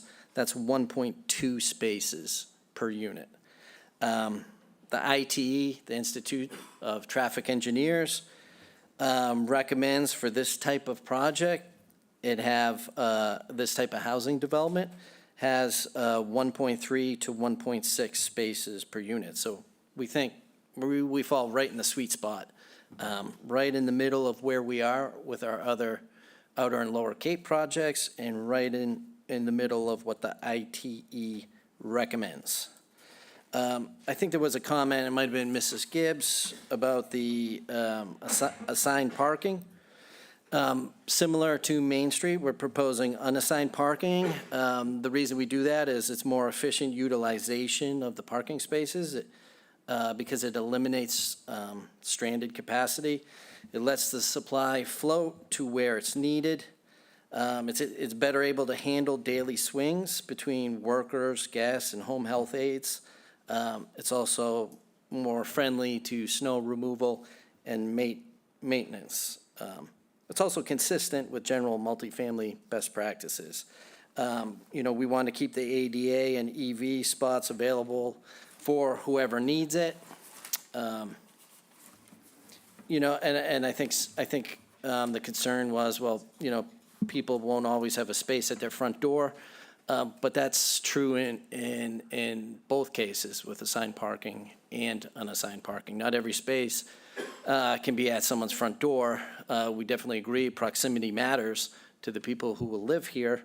We design short, safe walks to all the buildings. And actually, the unassigned parking improves odds for everyone that they won't get stuck with an assigned spot that's far away from their unit. I'd also like to address, there were some questions about, there were some comments about home ownership. We are not proposing home ownership here, and we don't have anything against home ownership. When we replied to the town RFP, there aren't the home ownership subsidies available for the development of this amount and this type of units. They're primarily subsidized by the low-income housing tax credit. That's both federal and state. That's about 70 to 80% of the development costs is subsidized by that, and that's only available for rental. So that's really what drove our proposal, makes it financially feasible. I also just want to touch upon briefly, the sort of trope of a greedy developer. This isn't a speculative play by us. This was a town-initiated process. The town identified the site. The town hired a consultant. They came up with a feasibility studies very similar to what we're proposing. It was a town-supported project, and our whole intent to go under 40B is the reason a 40B exists is to meet documented housing needs. It's not to game zoning. So our goal here is to produce what the statute intends, which is high-quality, restricted, affordable housing. And Paul, I'd like Paul to come up to address some issues about the safety and with the sprinklers. Thanks, Paul. Hello, Paul Atman, Union Studio, Architecture and Community Design, architect of the project. We heard concerns about safety and fire sprinklers and/or falling children from windows. The entire plan is being vetted with the fire department for proper fire and emergency access vehicles and access and turning radiuses throughout the site. That also applies to the buildings. We are in the year 2025. We have strict building codes, fire alarm codes. The buildings are all designed to meet those standards. There's one particular area, Building 6, if I can point with a pointer here. I think there was this specific condition was alluded to as the sloping grade that makes the fall from a second story even greater. This area of the building is 2 stories, just like 90% of the houses in Chatham. It's no different. There was also concern, I think, and comments in some of the comments that were read to the public about building heights along the property line here that is abutting the one neighbor here in the adjacent property. These 2 buildings, buildings 7 and 8, are not asking for a building height waiver. Neither is building number 1. And all 3 buildings, and actually all the buildings in the proposed development, are not within any of the required setbacks. Okay, thank you. All right, I'll invite Richard from Horsley Witten up. Thank you. Madam Chairman, members of the board, my name is Rich Clater. I'm the principal engineer for the project with Horsley Witten Group, sandwich-based environmental and civil engineering consulting firm. What I thought I would do is just do a little housekeeping on what we've responded to, and what you have for your record, and then respond to some comments, primarily the planning board, high-level comments. We did just sort of get this, so we haven't fully vetted every single comment, but I think I can give you a flavor for some of that. You did get an updated set of plans last Thursday from us. Those updated plans really were to address the engineering peer review comments from Ty and Bond. And those included really no geometry changes, but all the calculations. There was a lot of comments from the planning board and the Ty and Bond letter about engineering calculations, stormwater, utility, whatnot. So you got that. You got a response letter from us, and then Ty and Bond has responded to that. We also got comments from the DPW director, a set of comments, and we responded to those. And one of those, and Paul just mentioned that about fire safety, we've done a full turning movement, vehicle turning movement for the fire safety. And one of the questions from the DPW director was to make sure that a fire truck would not actually cross the center line of Meeting House Road when it exited the property. So the one change you saw on the October 8th plans is that the radius coming onto Meeting House Road is a little bit bigger, so it can stay well within its lane. And then the traffic engineer, Jeff Dirk from Vaness, has responded to the traffic comments, and so you have a response letter from him with all the traffic components. And importantly, He did go back in August, his firm went back in August and did traffic counts. We have a summer traffic counts, and his report is based on that, so you'll note that. The comments that you got from Ty and Bond on the civil engineering, I think we're primarily in agreement on everything. They had mentioned one thing that frankly, we're not on the same page yet. This is regarding the fact that the project is in a Zone 2 wellhead protection area, and they interpret the Massachusetts stormwater standards to say one thing, and we've routinely done something slightly different. I was actually part of the committee that wrote the regulations, so I'm pretty confident that what we're proposing is fine. Basically, our stormwater approach is to provide aggressive pre-treatment before any infiltration. That's what you want to do in a wellhead protection area. You want to make sure that the pollutants are clean. I mean, the pollutants are removed. The water is clean before any kind of infiltration in the groundwater. And we're certainly doing that. So we will talk to Ty and Bond and see if we can reach consensus on that one item. If we cannot, they've suggested a condition, and we can meet that condition. It's just going to cost more money, and not that that's a big deal, but it'll also require some design changes and a few other minor tweaks, but we would do that. The planning board they have a lot of comments, and you know, they start off by saying the entrance road is narrow. Why is it not showing? So it's a 24-foot wide road, two 12-foot lanes. What I was talking about, we increased these two radius right here for the fire truck.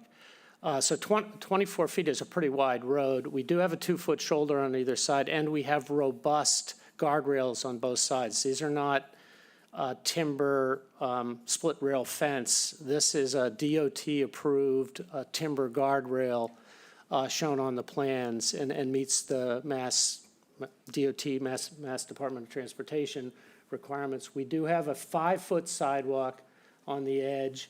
I think the planning board mentioned something about we should increase the sidewalk to 5 feet. It's already proposed at 5 feet. We could see adding a split rail fence along the sidewalk to address a safety concern if there's a concern for people walking along that sidewalk. This sidewalk is provided for a potential bus stop. It's not intended as a sidewalk to anywhere else. The sidewalk connection mentioned by the planning board that we've proposed is from the site property through, it's an ADA accessible sidewalk, 5 feet wide, to tie into the rail trail. There's a comment from the Pathways and also, I believe, from the planning board about making that wider. We could make it wider. It was designed as a sidewalk. It was not designed as a bike shared use trail or shared use path. We could do that if necessary and make it to 8 feet. We didn't want to do that. We didn't want to encourage, again, you know, people to sort of bike down through this and then hop onto the rail trail and have to deal with all that. We figured that they could walk their bikes down and get on it, or they could perhaps bike that. So we could certainly address that if that's the case.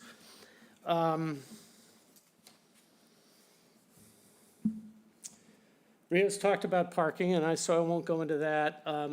The planning board does, in their, you read their full comments, in their comments number 5, they talk about the adequacy of the stormwater and drainage facilities, and they sort of apply that we're not meeting the RFP, the low impact development, also called green stormwater infrastructure approach.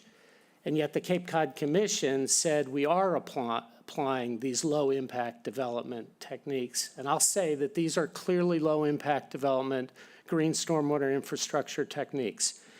They couldn't be any more so. We provide natural systems to pre-treat runoff. We use water quality units to provide pre-treatment before that, but we use these things called tree trenches that are organic filters to treat stormwater. We have 2 bioretention facilities, or bio rain gardens, one right in this location and one down here. Those provide additional pre-treatment. Everything overflows into a natural area where it's infiltrated. We're not doing anything within a natural area. It'll have all its existing organic matter, its existing vegetation. Couldn't be a better stormwater treatment system for protection of groundwater. So it just doesn't seem to make sense, the comments from the planning board, at least related to stormwater. The next question they talk about is buffers. Paul mentioned that all buildings are within the required setback per zoning. We will be asking for waivers for 2 retaining walls, retaining wall here and on this side, that are necessary to deal with the topography. So there will be a waiver request because a retaining wall is over 4 feet. It's considered a structure and might be 3 feet, 3.5 feet, but it is considered a structure and will require a waiver. The open space comment, I think from the planning board, the site clearly does have open space, but importantly, it provides access to other open space, access to the rail trail, access to the conservation area, 2 sidewalk connections from the project to get up to adjacent conservation areas. So we're really doing our best to maintain and deal with that.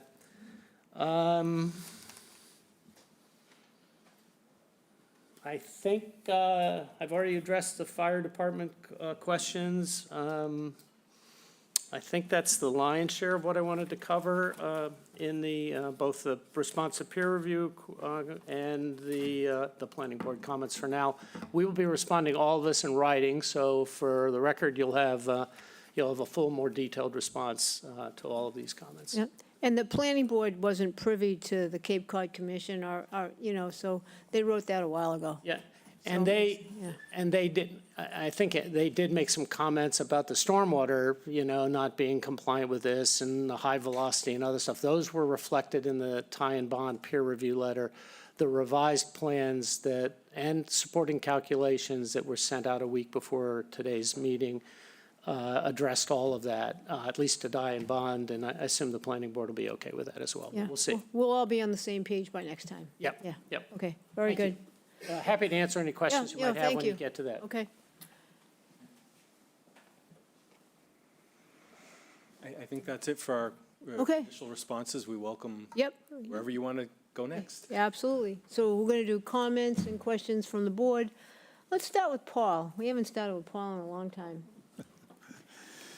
Well, thank you. I frankly, at this point, I'm still absorbing, so I don't have particular questions over and above what have been raised and the responses we've heard so far. I need to evaluate those. Okay. Steve? A few questions. I think, I haven't heard anybody address the issue with the neighboring, the abutters driveway situation. I think there was some talk about that last time, and you were maybe in negotiations, but how are they going? As we said last time, at least there are 2 driveways. You can see the houses over on the plans there, off to the north. And they do need, and the proposal is to construct new driveways for them out to Meeting House Road directly. Right now, they share that little old spur that's in there. They are ongoing. They are not finalized, but they obviously have to be before, the project moves forward. One of the letters suggested, I'm not sure who it was, but suggested that should be done first. I think that's a legal title matter. I think it's going to be, if it's not available to be done before you ultimately vote, certainly be a condition in your decision because it has to be done. Like a condition that you have curb cuts and driveways for both of those? Correct. Well, what it would be is right now, there are going to be 3 new curb cuts. So you'd have the new curb cut that's shown on the plan for the development, and then each of those 2 houses would have their own respective curb cut out on the road. And driveways? Oh, correct, yes. Okay, so if the day comes that we're ready to condition this, so you think your client would be okay with that as a condition? Yes, Penrose is already Yeah, okay. reaching out to the That's neighbors. probably really good to know. They've prepared a for- plan and they've proposed Yeah, it, so yeah. absolutely. So they need not worry anymore and stay up at night and wonder if you're going to do that, because you are. Well, I hope If we get to that point. I hope the neighbors in question aren't worrying about it, because Penrose has reached out. I know Yep, we met on yeah. site with one of them, and so they've clearly said they're going to do it and have a plan showing it, Yeah, well, you know how that is. you know. All right, in answer to your question. yep. Okay, Steve, what else? The width of the access down to the bike path, I think, would be a good idea if that could be widened. I could see even two bicycles passing each other, or someone with a stroller walking down and being passed by a bicycle. So I think widening that would be probably a good idea. And I think the bikeways suggested maybe a bollard or changing the angle of that, or some signage so that people didn't think that that was actually part of the bike trail and that they were entering private property. So you might want to consider that. I think that's a pretty good idea. The width of the let's call it the flat land between building 6 and where it starts sloping down. Do you know how wide that area is before it starts sloping? I don't, but somebody does.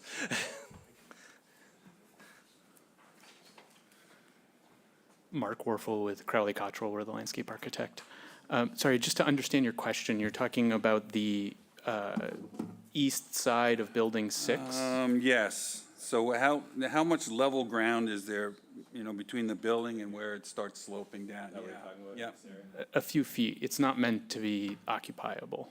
So it's down below where the back area behind Building 5 is. Because it would be difficult to put a rescue ladder there for the fire department. I think that Has to be a quarter. The distance from the building should be 25% of the height that you're raising the ladder. So if you're raising the ladder 20 feet, you need about a 5-foot area there. And if you're telling me it's just a couple of feet, that's insufficient, I think. We could, Rich had mentioned they're working with the fire department. Certainly, we can just we can ask that question. The buildings are fully sprinkled, the windows are protected as set forth under current Mass Code, but we can follow up on that. What is the route of the drainage from the parking lot down to the ravine where the water is expected to go? Escape.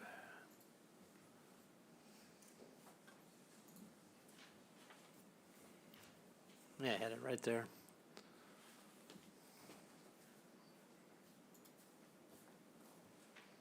I may not, I don't know if I have it or not here on this plan, but let's see.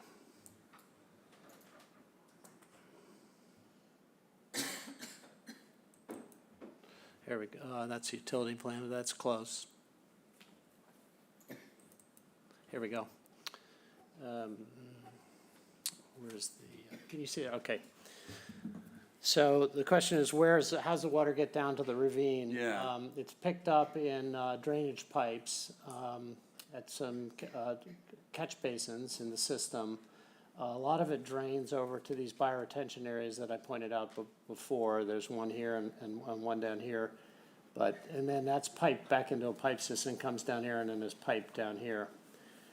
The comments that we got from Ty and Bond, they were concerned this is a steep slope pipe, and it did have a high velocity. We did put stabilization stone at the bottom of it, but they were concerned that the velocity was too high. They mentioned a number of 20 feet per second. That's high. That's a fast. So we've put in what we call a drop manhole halfway down, so it flattens it out in the pipe, and the pipe is at a flatter slope, and it exits at a much lower velocity, like 7 feet per second, so less than half. And then the stone here is stabilized for all of that. Runoff coming down this pipe is pre-treated by these green areas. And then the runoff from the road itself comes down to two low points in here and goes down a pipe. That is at a flatter slope just because there's less height and has a slower velocity. That goes into a bioretention, also called a rain garden sometimes. And then that overflows into this natural ravine. Okay, and how are the properties to the north, the two abutters, how are they going to be protected from any sort of runoff from the road area or Yeah, they're- behind those buildings? Yeah, so what we've done here is we've put in a pipe underneath the berm to allow any water that would come off the road that currently would possibly flow down there to go through. And that's been sized, and we've actually shown this little dashed line, and that's in the plans, a little hard to read here, but the blow-up plans shows what the ponding level would be during a 100-year event, and that stays on the property. The driveways that were talked about just previously that you mentioned, we've got a concept plan for a driveway right here along the edge and then another one for the abutting property. And both of those would have drainage features as well as needed to make sure that there's no ponding on the uphill side during a major storm event. This area is not wet. These are great soils. There was a comment from, I can't remember who, there were comments that the soils haven't been done. Planning board said you should do test pits and that kind. We have done test pits. That's included in our filing to you. These are terrific soils for allowing stormwater to soak into the ground. That's why there's no wetland down here, because there's no other outlet. It just disappears. And it's 20-some feet to groundwater. So very good area for managing drainage. If we could also, Mr. DeBoer. Sure. Mr. Waffle just wanted to respond to one, the bike trail connection as well. I didn't quite make it up here fast enough. So we were intentional about making this path 5 feet. From a safety standpoint, this is it's an ADA graded path, so it's under 5%, but it's a long length, and riding a bike down that, you could pick up some speed. And so our intention was that it's a sidewalk, that you would walk your bike down the path and enter the bike trail at the bottom, instead of riding the bike down and having to careen out into traffic. I don't see 10 or 12-year-old kids doing that, but, okay, all right. That's it for now. Thank you. Thank you. Okay, who wants to go next? Lee, you want to go next? All right. Just back to the bike path for 1 second, the pathway down. Someone mentioned a wall, both there and somewhere else. Is that a possibility, or is that according? The wall is really right along this edge. You can kind of see all these lines over here. Those are contour lines. It's a hill. So to make these are ADA accessible, all visitable, all entrances. So these have to be sort of at the grade of the parking lot area. So and just to make grade. So we have a wall there, and then there's a wall over here, sort of for the same reason, because there's a lot of terrain on this site. We have a wall along the back here, small wall, but no walls along there. I think you could make this an 8-foot wide path without any walls. There's enough room. This is a fairly flat area right in here. We may have to adjust the grading a little bit right in here. We're trying not to cut down trees that we don't, we want to save every tree here that we can. Yeah, I appreciate that. To go back to Building 6 for 1 second, I have to admit I was a little concerned about the steep slope as well. But can you confirm that the building is oriented in such a way that that's the back of the building where the storage units are? Yeah, there are no storage units on this side. Oh, there aren't. So there's a sidewalk right in here, and then this is, the building itself actually has a foundation reveal. You could weigh in on that if you want, but that's actually to help make up grade. So there's no real pedestrian access that you would have. Now, we've put in a 4-foot plus or minus flat area just for maintenance to be able to get around there for whatever reason. that you would, if you need it. And if the fire department wants more, you can do that. You could do it by pushing the grading out a little bit. That would have some impacts right where my arrowhead is by pushing that out. Or you could build a little wall there, a couple foot high wall. This wall here, you could just sort of adjust its location and run it straight across there and probably get up to 10 feet if needed. Okay. So that building does have storage, though, somewhere else. It's just Yes. located somewhere else. Yeah. Paul, you may know exactly where that's the storage. They're behind each of the buildings, right? You answered the question. Yeah, I think it is, I think it's right along this side. that And there's a sidewalk that comes back here to be able to access all that. But yes, all buildings have storage and one for each unit. Okay. And could bikes fit in that storage? Paul? Hi, this is Paul again. Each storage unit is about 3 by 5 feet. So depending on the size of the bike, is the tricycle small, how you store it, it depends on what else they put in it. But you could store a bike or two in it, vertically, most likely. Okay, yeah, you could hang it. So it's- Okay. And then my only other question is there any room for another dumpster anywhere? That's probably, that's all of us, but, yeah, the answer is yes. We have a sketch that we're looking at to add a dumpster. The current dumpster right here, it does abut the adjacent property. It's not the abutter here, but this is a vacant lot that I think has questionable ownership. But regardless, this backs up against there, so if we can move it, we're actually looking at a slight reconfiguration of the central island. We could put it in there, we could screen it, and we could put 2 of them in there.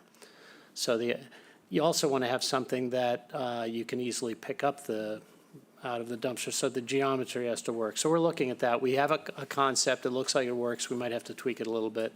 This parking space right up in here, there was a comment from somebody that this is not an ideal parking spot, and that's true. It would be very challenging to back up here and make the turn to get in and out of that. So that would help that situation. So yes, the answer is updated plans would address that dumpster location. Great, thank you. All right. Dave Veach, you want to go next? Sure. I don't have a lot. I just want to comment, it's kind of interesting now to watch sort of the back and forth with respect to parking and whether it's going to be adequate or not. And but again, I think that Penrose is saying with their experience that what they're providing or what's showing is adequate parking. So I think they perhaps have more direct experience than some of the speculation that's been made. And I just, with respect to the bike path connection, I also noted in the bikeways, they had a couple of suggestions, and one of them, and there seems to be maybe some redundancy here, I don't know. One of them was that consider whether the path entrance be made perpendicular to the bike trail so that it's not considered an extension of the trail. And I didn't know if that was something that I mean, if that meant sacrificing trees or something you would can look at or not, because the next thing they say is that signage or other means of identification be erected to identify the new development and indicate the path as a private way. And I don't know, whether both of those things would be helpful or not, but I'm just calling it out again. Yeah, I think again, we can create if not exactly perpendicular, pretty close to it. Yeah. With a minor change. If you go to 8 feet and go perpendicular, you might need a little wall there to avoid cutting down a bunch of trees. This slope goes down the hill quite a bit. Mm-hmm. Well, we could do that. So we could make it a little more very close to perpendicular. You could put a bollard right in the middle of it, certainly to address that, and you could put a sign there. I'm thinking that the suggestion for the bollard was for the upper end. I was thinking, I could be wrong, because a bollard on the, I mean, there are bollards on the bike path in all places where there might be access. So I would think that the suggestion for the bollard was from the uphill end of it, not the end meeting the bike path. I could be wrong. So that people wouldn't drive up there. I don't think there's going to be room to drive from the parking area to get a vehicle. Yeah, as long as that was, as they're saying, it's been anticipated and not, Yeah. then it's not necessary. I don't think it's necessary at the upper end, but you could argue that if somebody somehow gets onto the bike path, then they could drive up this, but I don't. Well, if there's a way to, as you suggested, perhaps do it and that does not sacrifice trees of any significance, then I think we want to keep all that in mind in how we look at it. Thanks. Just your point about parking, because I want to sort of address that. You're pushing between, the demand, the parking demand, the desire to minimize runoff, the desire to minimize tree clearing. Our firm works for other clients, affordable housing clients besides Penrose. We have a number of projects on Cape Cod that we've been doing over the last decade plus, 15.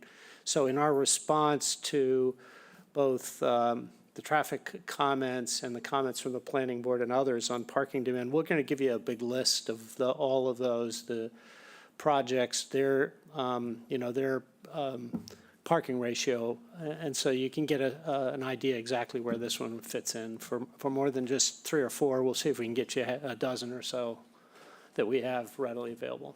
Sure. I mean, I do understand and very much appreciate that that everyone's trying to, minimize the impervious surfaces and yet provide adequate parking for the residents of the project. And I'm sure it's all, like everything else, is a balancing act. And I think that again, the experience of your firm and as well as Penrose things can have a lot to say to that, I'm sure. So I don't think I really, there was one other thing I was going to bring up, and I've lost it, so I'll let it go. We can always get back. If it comes back to me, Absolutely. Ginny? Yeah. Go next. Sure. So I want to start with Building 6 also. I'm sorry, yeah, Building 6, what Lee and Steve were saying. If you look at the plan A004, it looks like there is storage on the back, not the side, unless it's changing for that particular. Hold on a second.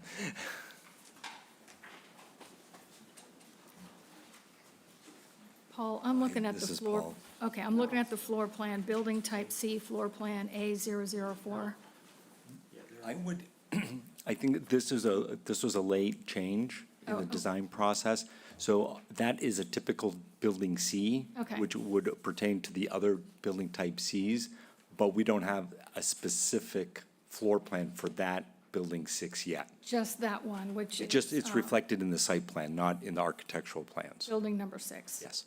That's the only one that won't have the storage in the back because, Well, it'll have storage on the side. right, on the side. Okay, Yes. but within this complex, all the other ones, the building Cs will have it in the back. No, on the No, side. On the side, okay. So It's just a you're different changing it. side. All right, so this is not good for any of them, not just, No. Okay. No. But as I said, Building 6 is the only one that the storage units are reflected in a different place on the site plan. okay, In the architecturals, it's a typical type C building. okay, So it's the predominant type. It would apply to the other type C buildings. Building 6 is unique, and that has not been reflected in the architectural plans yet. okay, all right. I hope that's clear. Yes, that Okay. is, it's confusing, but it's Yeah. clear. And, I could just show you on the site plan, these little triangles that are on each one of these are the, Oh, okay, okay, are where the storage sheds are. okay. So you can just see, I mean, it's a little hard to see at Yeah, I this can scale, see but that when you have a bigger plan or an 11 by 17 or something in front of you, you can see pretty clearly where they are. And for Building 6, on a typical unit, those storage units would have been here. Yeah. But because of the grade for this Building 6, we brought the storage onto this facade.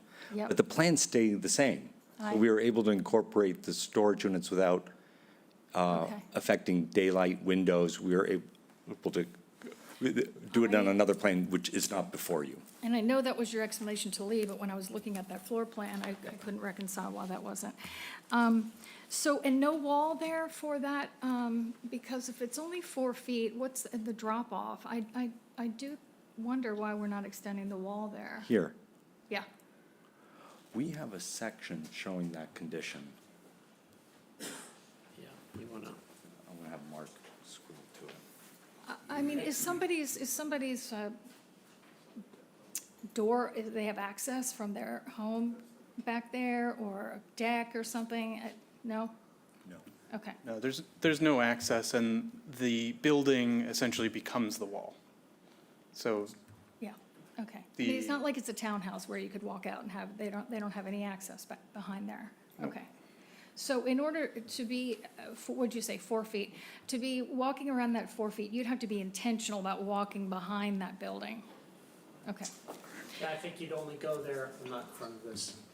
okay, I think you'd only go there if, you had a maintenance issue, you wanted to get there to check on a downspout or something Yeah. that was there, or okay. something like that. 4 feet, I think you said. Okay. All right. And I want to also just quickly comment on the bike path. I agree with what Dave Veach was saying, about the comment earlier, having it be perpendicular. I thought that was actually a good idea because I'm less concerned about people going from the complex down the bike path as it is people going up the path from the bike path and into the complex. And that's a small, which is part of a secondary comment. It's a really tight, at least it looks that way from this, visual, the rec center. It looks tight. So anyway, I do agree that I think that some type of, I like the organic look of the current design, but I think that we want to make it really clear somehow that this is not an extension of the bike path. Okay. That's how I think we read the Bikeways Committee letter as well. Yeah. Wanting to make sure, yeah. Yeah, and I know you just got that, and you're still absorbing that. I do appreciate that your buildings 2, 3, 4, 5, and 6, the C buildings, are away from the single abutter. Unlike the other project where we had a lot of abutters and a lot of comments from the abutters, we only have one on this project, which is on the northern side. So I do like that building 8 and 7 are smaller. You can tell that was thoughtfully designed that way for that reason. But one of my questions today was, what was the resolution on the dumpster? Because I don't think that with the only abutter that you have, that they should have the dumpster there.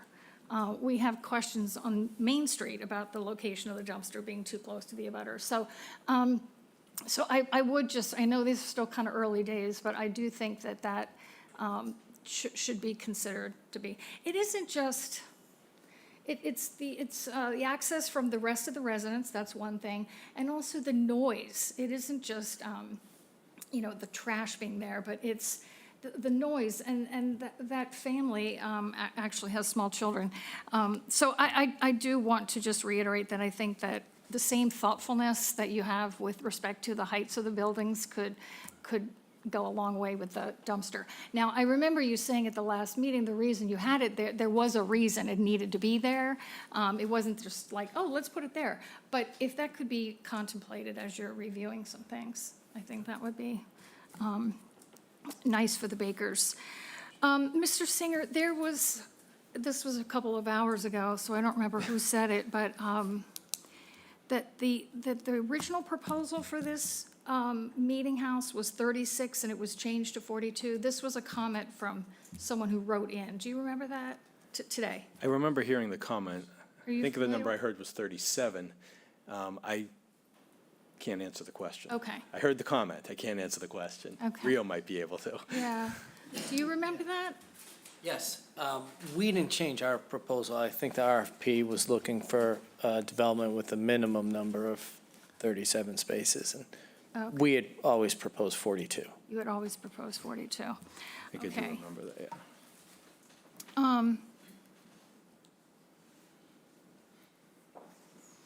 So Rio, before you go, this is more, and I think Randy, this is questions and comments? Okay. So,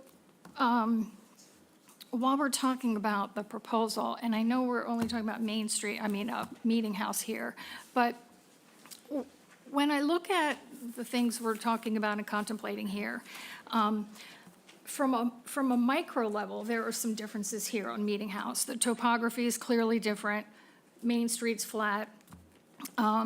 This has two roadways, 137 and 2028.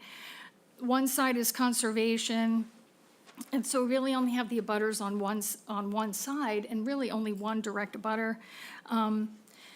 So I just, at a micro level, there are those differences on this site.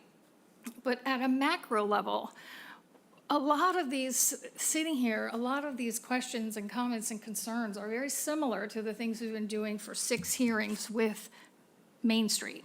So I guess one of my questions is, or comments is, when I was going through all the paperwork at my house, I came across this original letter from Charlie Adams from 2024, which says that combining the projects can result in cost savings due to streamlined processes and shared resources, including staff amenities. To effectively and efficiently develop and manage the multifamily housing, Penrose requires 60 units of housing. And Rio, you said that several times throughout the course of all these meetings, that is the size of your typical project, and that this, both Meeting House here at 42 and Main Street at 48 are smaller than the 60. And you've explained, the property manager and the reason for that. But he goes on to say, although the development plan is to do these two sites together to get these synergies, we are willing to develop Main Street on its own independently if Penrose is unable to develop Main Street and Meeting House together. So you yourself, or Penrose, is combining these two properties, if you will, and I just wonder why we have been sort of told, no, we're not talking about Meeting House today, we're not talking about Main Street today. What would be helpful, I think, to sort of talk about some of the more macro issues, like density in particular, across the two sites. Because when you add 48 units, which is Main Street, and 42 units, which is Meeting House, it's 90 units. And you've said many times, 60 units is what you need. So it just seems as though that there's a little surplus maybe. Now, I know there's more cost. These are two different sites, properties. They require some differences like that, managing the ravine and all the engineering. But I just wonder if we, so much of the comments are around setbacks and density, and if we move this over here, we have to shift something over there, and the answer is never changing the number of units, which would help with moving the dumpster, for example, in this case. So I just throw that back out there because I want to hear what you have to say about the idea of potentially, discussing the two in totality with respect to density, which can help with some of the crowding of this. Another example would be the smallness of the rec center that could be expanded. So it could just relieve some of the pressure that we've been hearing from so many of the town citizens, attending here, writing in. And anyway, I'll just want to ask. I just want to interject, so I didn't want you to have to wait for me because I go last. So I'm wondering about this too. So I think, I'm not sure if Ginny means this, but I mean it, is that maybe it would be a good idea to have a global resolution and vote on both projects essentially at the same time when you think about it, so that maybe some density could get, shifted a little bit, perhaps. Just asking you to open up your mind to that, because we could, with court cases, they call it bringing forward. So you take two cases and bring one forward so that you put them together.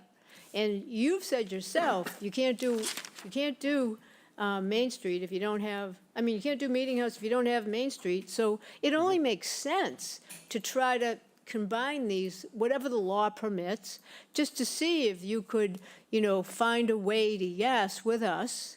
And it would be efficient, certainly, to do that. You'd have a chance to try to get your funding a lot sooner than trying to deal with what we're going to do for Main Street and then wait on Meeting House. And like if Main Street didn't go your way, if you appeal it, then you got to go through all of that.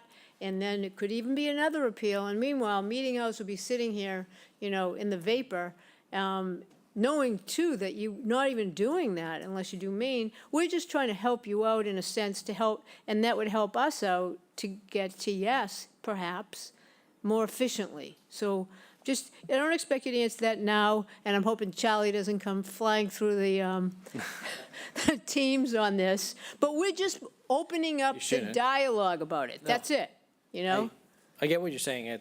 It's reasonable. I understand. So I guess I will circle back with Andrew on that, but I think the general idea that you propose does make sense. Because, and you're right, we've said we could do Main Street on its own, as is. Meeting House, we really can't unless we had Main Street. And that's, it comes up when we talk about things like, well, why is there no community building here? Or why is there only 42 units here versus the other one where you said we can't go below 48? So maybe there could be some shifting, and even for you, one in the hand is worth two in the bush, So if you knew you were going to get something that was more than 60 units, for sure, you know what I mean? that's the one in the hand? That would be the one in the hand, perhaps. I'm not speaking for my colleagues, but I'm speaking for myself. It would help me get to yes. As Rio said, we hear what you guys are suggesting. We can certainly consider it.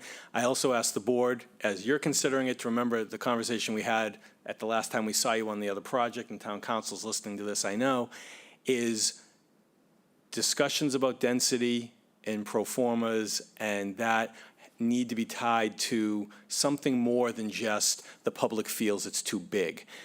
They need to be tied to, and I'm not saying you wouldn't come up with these concerns, but they have to be something that is life safety.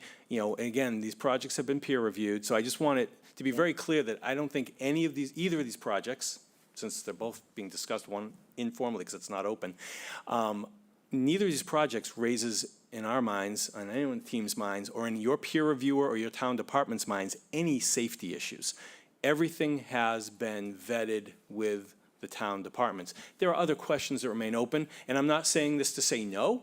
Yep. But I want to be very clear that as we're being open with each side on desires, how legally the applicant's looking at it, and also the fact that, other than we've heard the angst about density, but that's angst. It's not necessarily life safety. And I just want that on the record. And just, I don't know if you know this, but somebody just got hit by a car right in front of your prospective application on Main Street, like within 48 hours.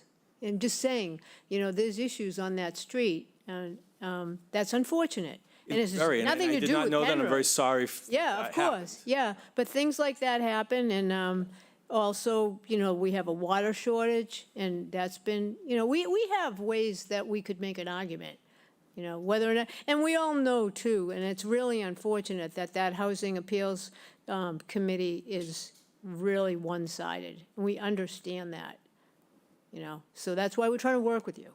Thank you. Yep, sure. So go ahead, Ginny. Okay, so just one more quick thing. So just to your point, Mr. Singer, earlier today, we were talking about parking, 1.45 spaces per site proposed here. Main Street is 1.5, and some of the studies we have heard from the ITE, 1.3 to 1.6. And then, was there another study earlier today, in one of this piles of paperwork, from an IDE organization or someone else that, was it our Cape Cod Commissioner or somebody had another? Well, are you talking about Rio made the ITE standards? No, You said it 1.2 was- to 1.6? 1.3 to 1.6 was ITE. 1.3 to 1.6, But I'm sorry. earlier in the evening, in the day, Peer review. okay, someone said that parking was another organization, and it had a higher number.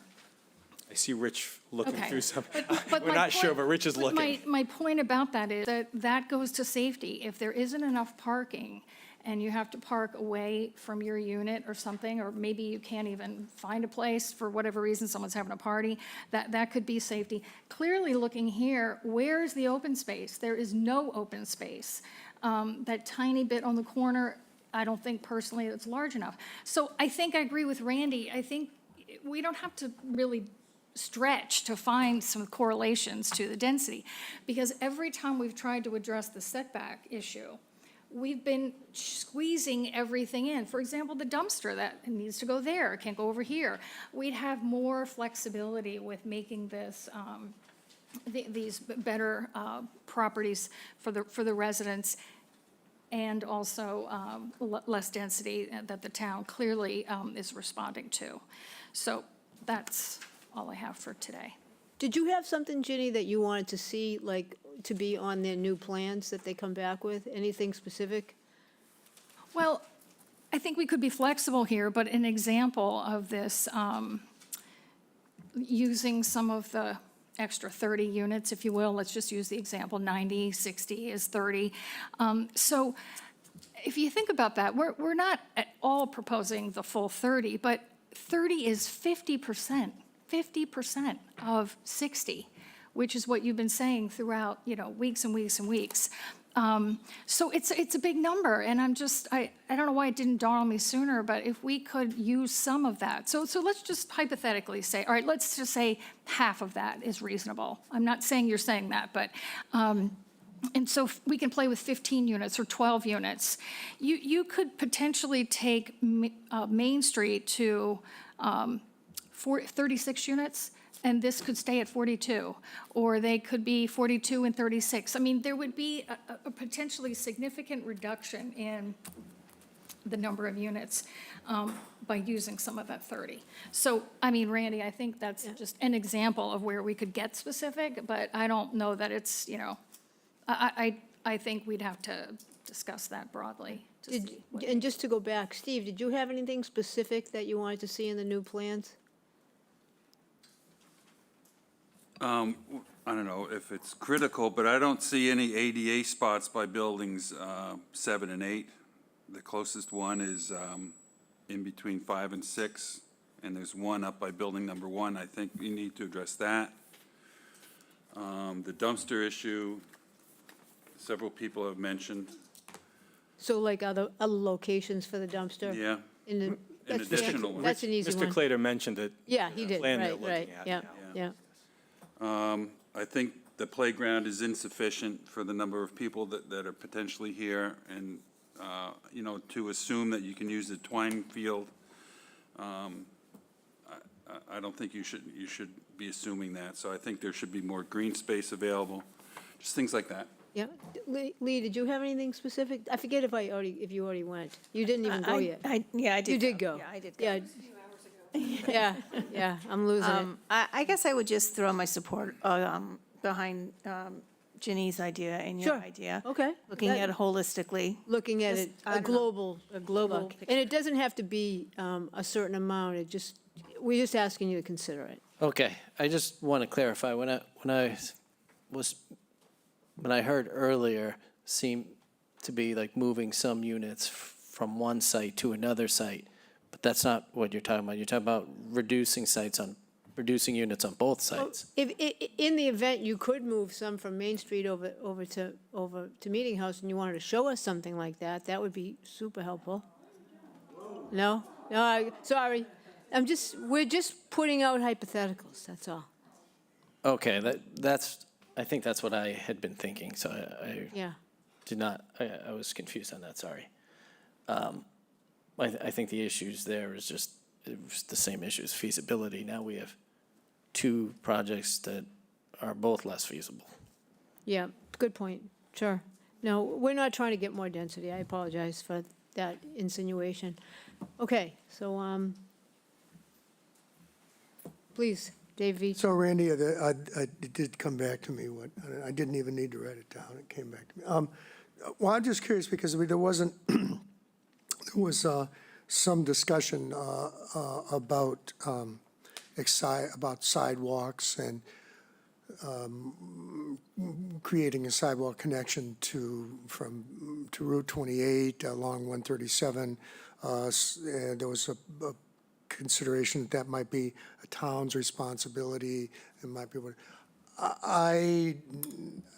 I'm just opening it up because I don't think you guys responded one way or another.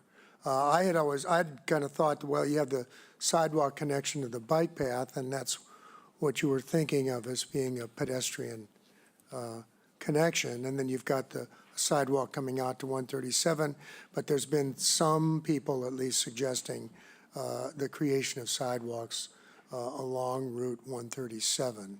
So if you care to comment on that. I don't have any, I'm not looking for an answer, I'm just looking for some background or whatever, you know. Well, I can speak about the feasibility of putting a sidewalk on Meeting House. Sure, In the yeah. immediate vicinity of where we're extending this so-called bus stop location, potential bus stop location. This slope here is severe. Right. And to do that, and there's guardrail and I can't remember whether there's utilities or not, but just by looking at the terrain, it was going to be a severe approach. And it's really why right out of the gate, we figured, well, this makes sense for the pedestrians here to get to there. Ultimately, here. Now, there's a sidewalk, I believe, in this stretch. Just from, there's a parking lot here, right, for the bike path, and then but there's nothing in here to connect to 28. Okay. But, you know, if you can imagine this project being able to like access the bike path, go down here, there's a crosswalk. Yeah. With a rectangular rapid Right. flashing beacons, and then, you know, you could make that connection. And I think that connection is part of your developer's agreement. The Penrose. I think that's what one of the speakers or writers Maybe that's what they're. comment. In my mind, that's the section they were talking about.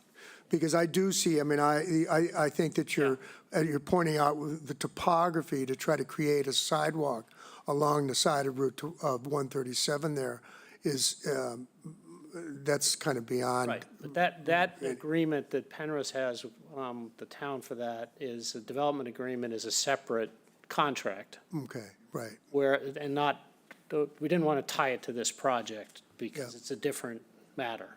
Okay. But, Rio, you can. Yeah, that's you the talk about tie, that. the sidewalk here to get folks across here to then get to the bike path. Yeah. Because Right. this is town-owned. Along, yeah. Yeah, and that's what we That's agreed to do in okay, the development yeah. agreement. Okay, all right. Well, that answers some of the questions I think that came up in that regard. And no, so that was it, Randy. Okay, Thank you. Ed? I can't tell from the site plan, but is your proposed development connected to Twine Field? It doesn't seem like there's any access, and to me, it makes sense that there should be access to Twine Field. There are two pedestrian access points. Those little like sidewalks, it looks like? Is that? And they are, the terrain works, so the grades are pretty good. Okay, perfect. So yeah, two locations. There's one right here, just you could barely see it, right Yep. there, and then another one right here between these two buildings. Okay, great. So two locations. Okay, and then when I was out at the site, I believe I met Mr. Baker, and a very nice gentleman. But one comment he made to me just really stuck out. He did say he was working with you. You guys were working together for access to the road. But he made the comment to me, I think he's been out there 20 years, and he said to me, I've lived in the woods for 20 years. And now, he has this development going in next door, and he didn't seem bitter or anything, but I would like to ensure that he still has the feeling that he's in the woods, if at all possible, by, screening over there, moving the dumpster so he doesn't really have to hear that. And that's really all I have for now. I mean, I'll have a lot more to say at the appropriate time, but those are the two things that stick out to me right at the moment. Okay, and David Nixon. Thank you, Madam Chair. First of all, I want to say that I triple down on Randy's and Ginny's points. I look at this as one project, meaning Maine and this. I really do. So my question to you, Rio, is if for some reason Maine didn't make it or, whatever, would this be pulled, or would you accept a separate vote on this? No, this would be pulled. It would be pulled. Yes. Okay. And just All legally, right. Mr. Nixon, All right. even, they would have to be separate votes no matter how you did it, even if you took them on the same day, because they're separate PELs and all No. that. But, yeah. Okay. So as long as I understand that, it's for this to be even considered, you'd have to get a green light on Maine. Correct. Okay. Nowhere along the line have I heard anything, and maybe it's not because of Penrose, but maybe it's because of the HT. There's no talk about studio units, and I bring that up because studio units are great for people, 20-somethings, it's not designed for firemen or policemen and all that. It's designed for the line cook or the waitress or the guy that works for, like the folks that would work for Eddie. They're and I don't want to use the word, let's just say they entering into the workforce. And there was a time in my life when my wife and I lived in a studio. And it was perfect for us. We worked in the hospitality industry in Hawaii. And I know that's doublespeak. I was a bartender, and she was a cocktail waitress. And a studio unit for us at that time in our 20s was absolutely perfect. But yet I have not heard a word from anybody about a studio unit, and I think that's odd. So, Rio, I suspect your answer will be, well, that wasn't what we were asked for. We were asked for 1, 2, and 3 units, right? Is that correct? Or could you have injected into this mix a studio unit? We could have. The reason we didn't was because it would make us much less competitive with HLC. They do not like to see studios and family developments. They want to see 2 bedrooms and 3 bedrooms. In fact, the reason we have so many 2s and 3s is based on the specific percentage that HLC wants to see. So that's what incentivizes us to come up with the unit mix that we come up with. Okay. That's interesting because they're excluding a certain part of the workforce, and for whatever reason. Okay. I think with what you said before, those 2 were my only questions. Thank you, gentlemen. Okay, so I'm not going to talk again about a global resolution. I've planted that notion, and it'll be nice to hear what you think. So permeable asphalt, I need a little bit of an education on that. That was recommended by the Cape Cod Commission, and I know what it means. It means somehow the water makes it through. And what I'm wondering about is that better for the environment than regular asphalt because you're going to treat it somehow, or would it all get treated? What's better? Yeah, good question. Like most answers, it depends. But I can give you a real quick one here. We do have great soils here, and we could infiltrate through a permeable asphalt or alternative pavers to do that. But you don't get the organic pretreatment that you get in these biosystems that we have ahead of time. We're using organic soils and microbial conditions in the soils to remove pollutants and to actually remove nitrogen and some of the other key things that we're worried about on Cape Cod. So the other issue is spills. So if anything spills on a permeable surface, it goes through it, and then you have a cleanup problem. Okay, and not to say that there are going to be a lot of contaminants here that are likely to spill, but things happen. You know, people are just filling antifreeze or doing something and it spills. So we use permeable paving when we have to and when we can't do this. And when we don't have space to do something on the surface, perhaps. So it has a place. It's harder to maintain, so it has a higher maintenance burden. I think the Cape Cod Commission, they make this comment sort of generally, but they didn't really think it through, that this is a much better and more environmentally conscious way to handle the stormwater. Yep. Maybe on its face, it just sounds more advantageous, but it sounds like you've really got this. And I'm sorry, I was just reminded that the playground does have a permeable component. That is mentioned somewhere, I think, in the Cape Cod Commission, but that doesn't have the spill containment issue. No, And then no. that's also easy to do, and you can combine the permeability with the safety of spongy surface for fall potential. Yeah, no, for the that's- children. So that- that makes a lot of sense, and we do that all the time on playgrounds. So you'll do it where your professional experience deems it needed. And that's great. So the materials for the guardrail, that guardrail over on George Ryder is really not a good look at all. I don't know if you're familiar with that. It's nice that George Ryder put, they improved the bike trail, the sidewalk and all. But I mean, I thought for sure that was temporary when I saw it. I still can't believe my eyes. I run there all the time and I like sort of like the sidewalk there, but that is ugly. Yeah, Plain old and simple. I didn't really notice it, but we do use a wooden guardrail in a lot of examples on something like this. It's not ugly. Wooden posts. I think it's 4 by 4 by 6 is the actual beam, so they're not huge, but they're not 4 by 4s, but it might be 4 by 4 by 8. But it's a big chunk of wood. There are 2 rails. There's got to be a way to make it look better than that. That's what I'd be kind of hoping to see. Well, the detail is in your package. You can kind of take a look at it if you'd like, and when we come back, I'll show you a couple pictures of some alternatives. And That'd be great. Yep, I'm trying to be specific. How about solar panels? Is it just going to be solar ready, or can you go a little further than that and help the people out with their bills?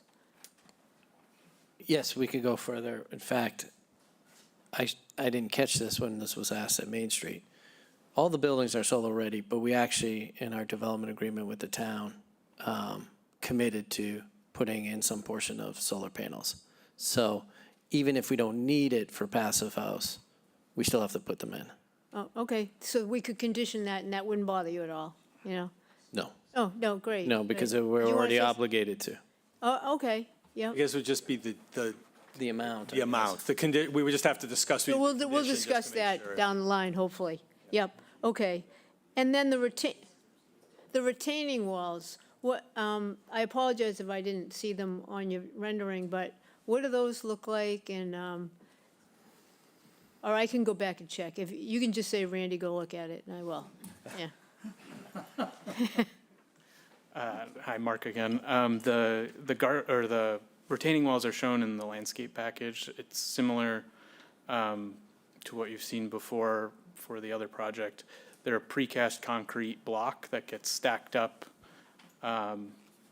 It's a pretty typical look. We can provide some imagery for it, though, if that'd be helpful. Okay, yeah.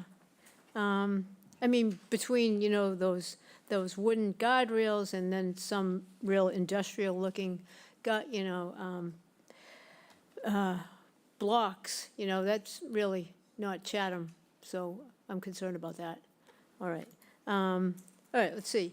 So you say you had 600 applicants over in Eastham, Rio, and I don't doubt that at all, but I'm just wondering, were they qualified? How many were qualified?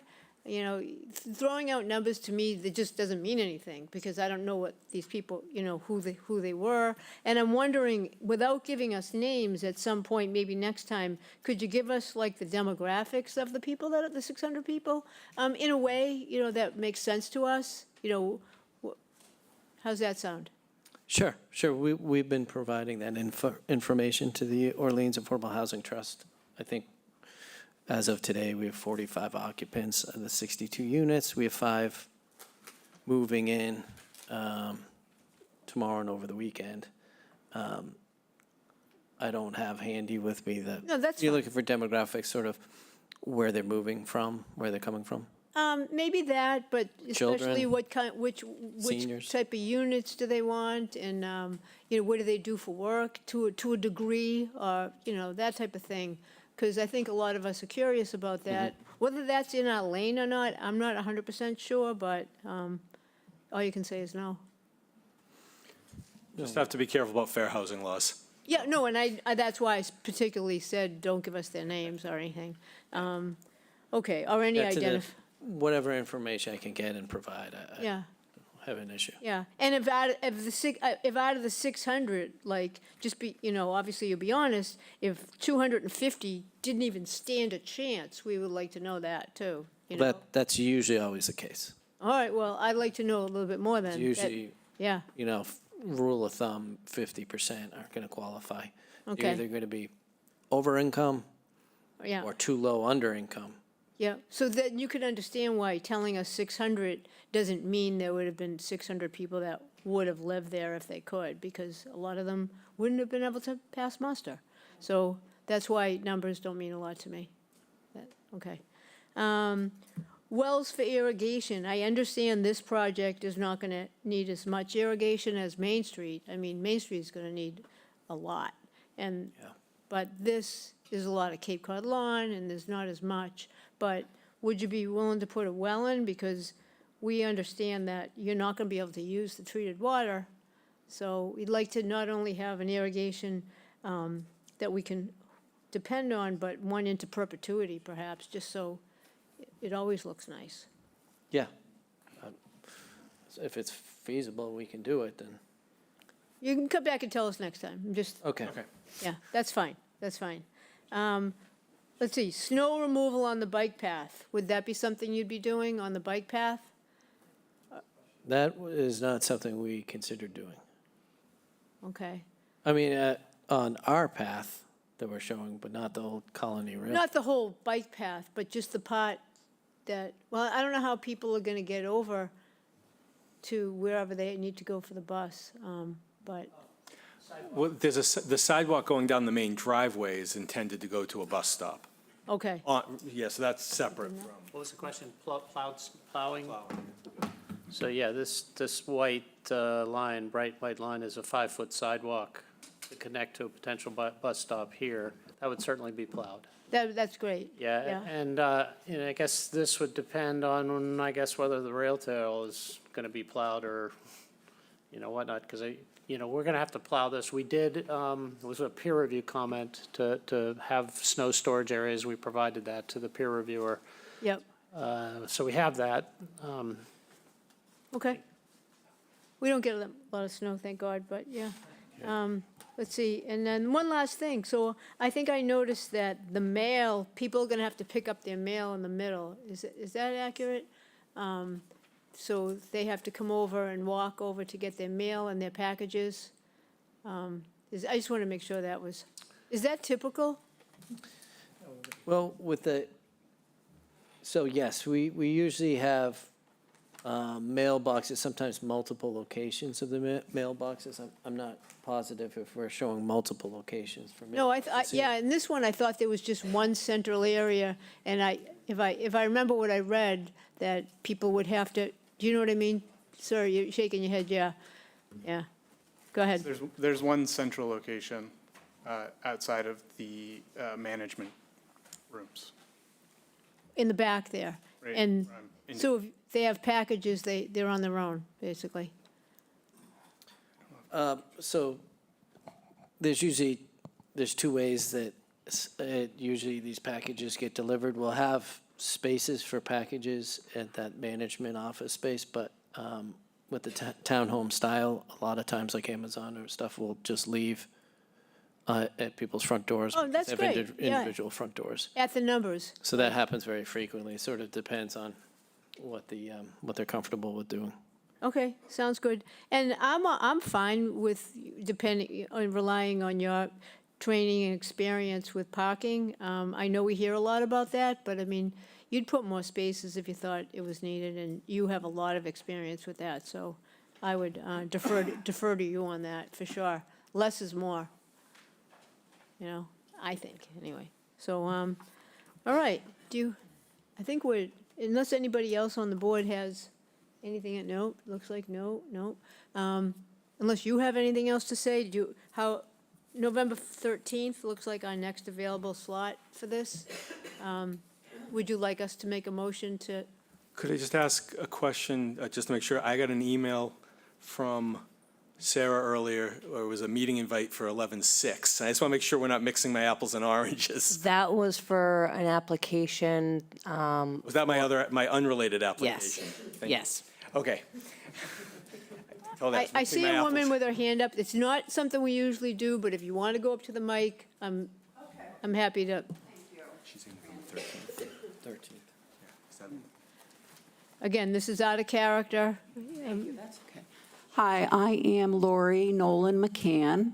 I wrote a letter earlier that was read, and I just wanted to make a comment about the parking, 2 comments. Oh, we're not going to do this now. Well, I just want to say this, if I may, please. I thought it was some procedural question. No, you may not, actually, because it's not fair. Okay? Well, I'm sorry. When you don't assign parking. Okay, bye. Okay. I also want to just mention that when Hannah spoke earlier. This is not the type of thing we do now. Okay, And you we're don't very wanna- strict about the rules, but thank you. Well, she's on the Affordable Housing No, Trust. we know that, but thank you. Yep. I thought you were going to say something about dates or procedure, and that's why I gave, okay. No, and you can't talk from there either. Sorry, you can be mad at me if you want. 11/13, if that's the date. Yes. That's fine. I mean, Yep, it's a okay, very good. Paul? I'll move to grant the requested continuance to November 13, 2025. Dave Veach seconds and votes yes. Ed votes yes. I vote yes. All votes yes. Lee? Oh, okay, just the voters are voting on this? Yeah. Okay, go ahead, Ginny. Ginny votes Sorry. yes. And Randy votes yes, too. So, motion to adjourn, we all vote on that. I'll move to adjourn. Dave Veach seconds, votes yes. Ed votes yes. Yes. All votes yes. Yes. Steve votes yes. Ginny votes yes. As do I. What time is it? 4:51 PM. 4:51. Okay, good evening, Chatham.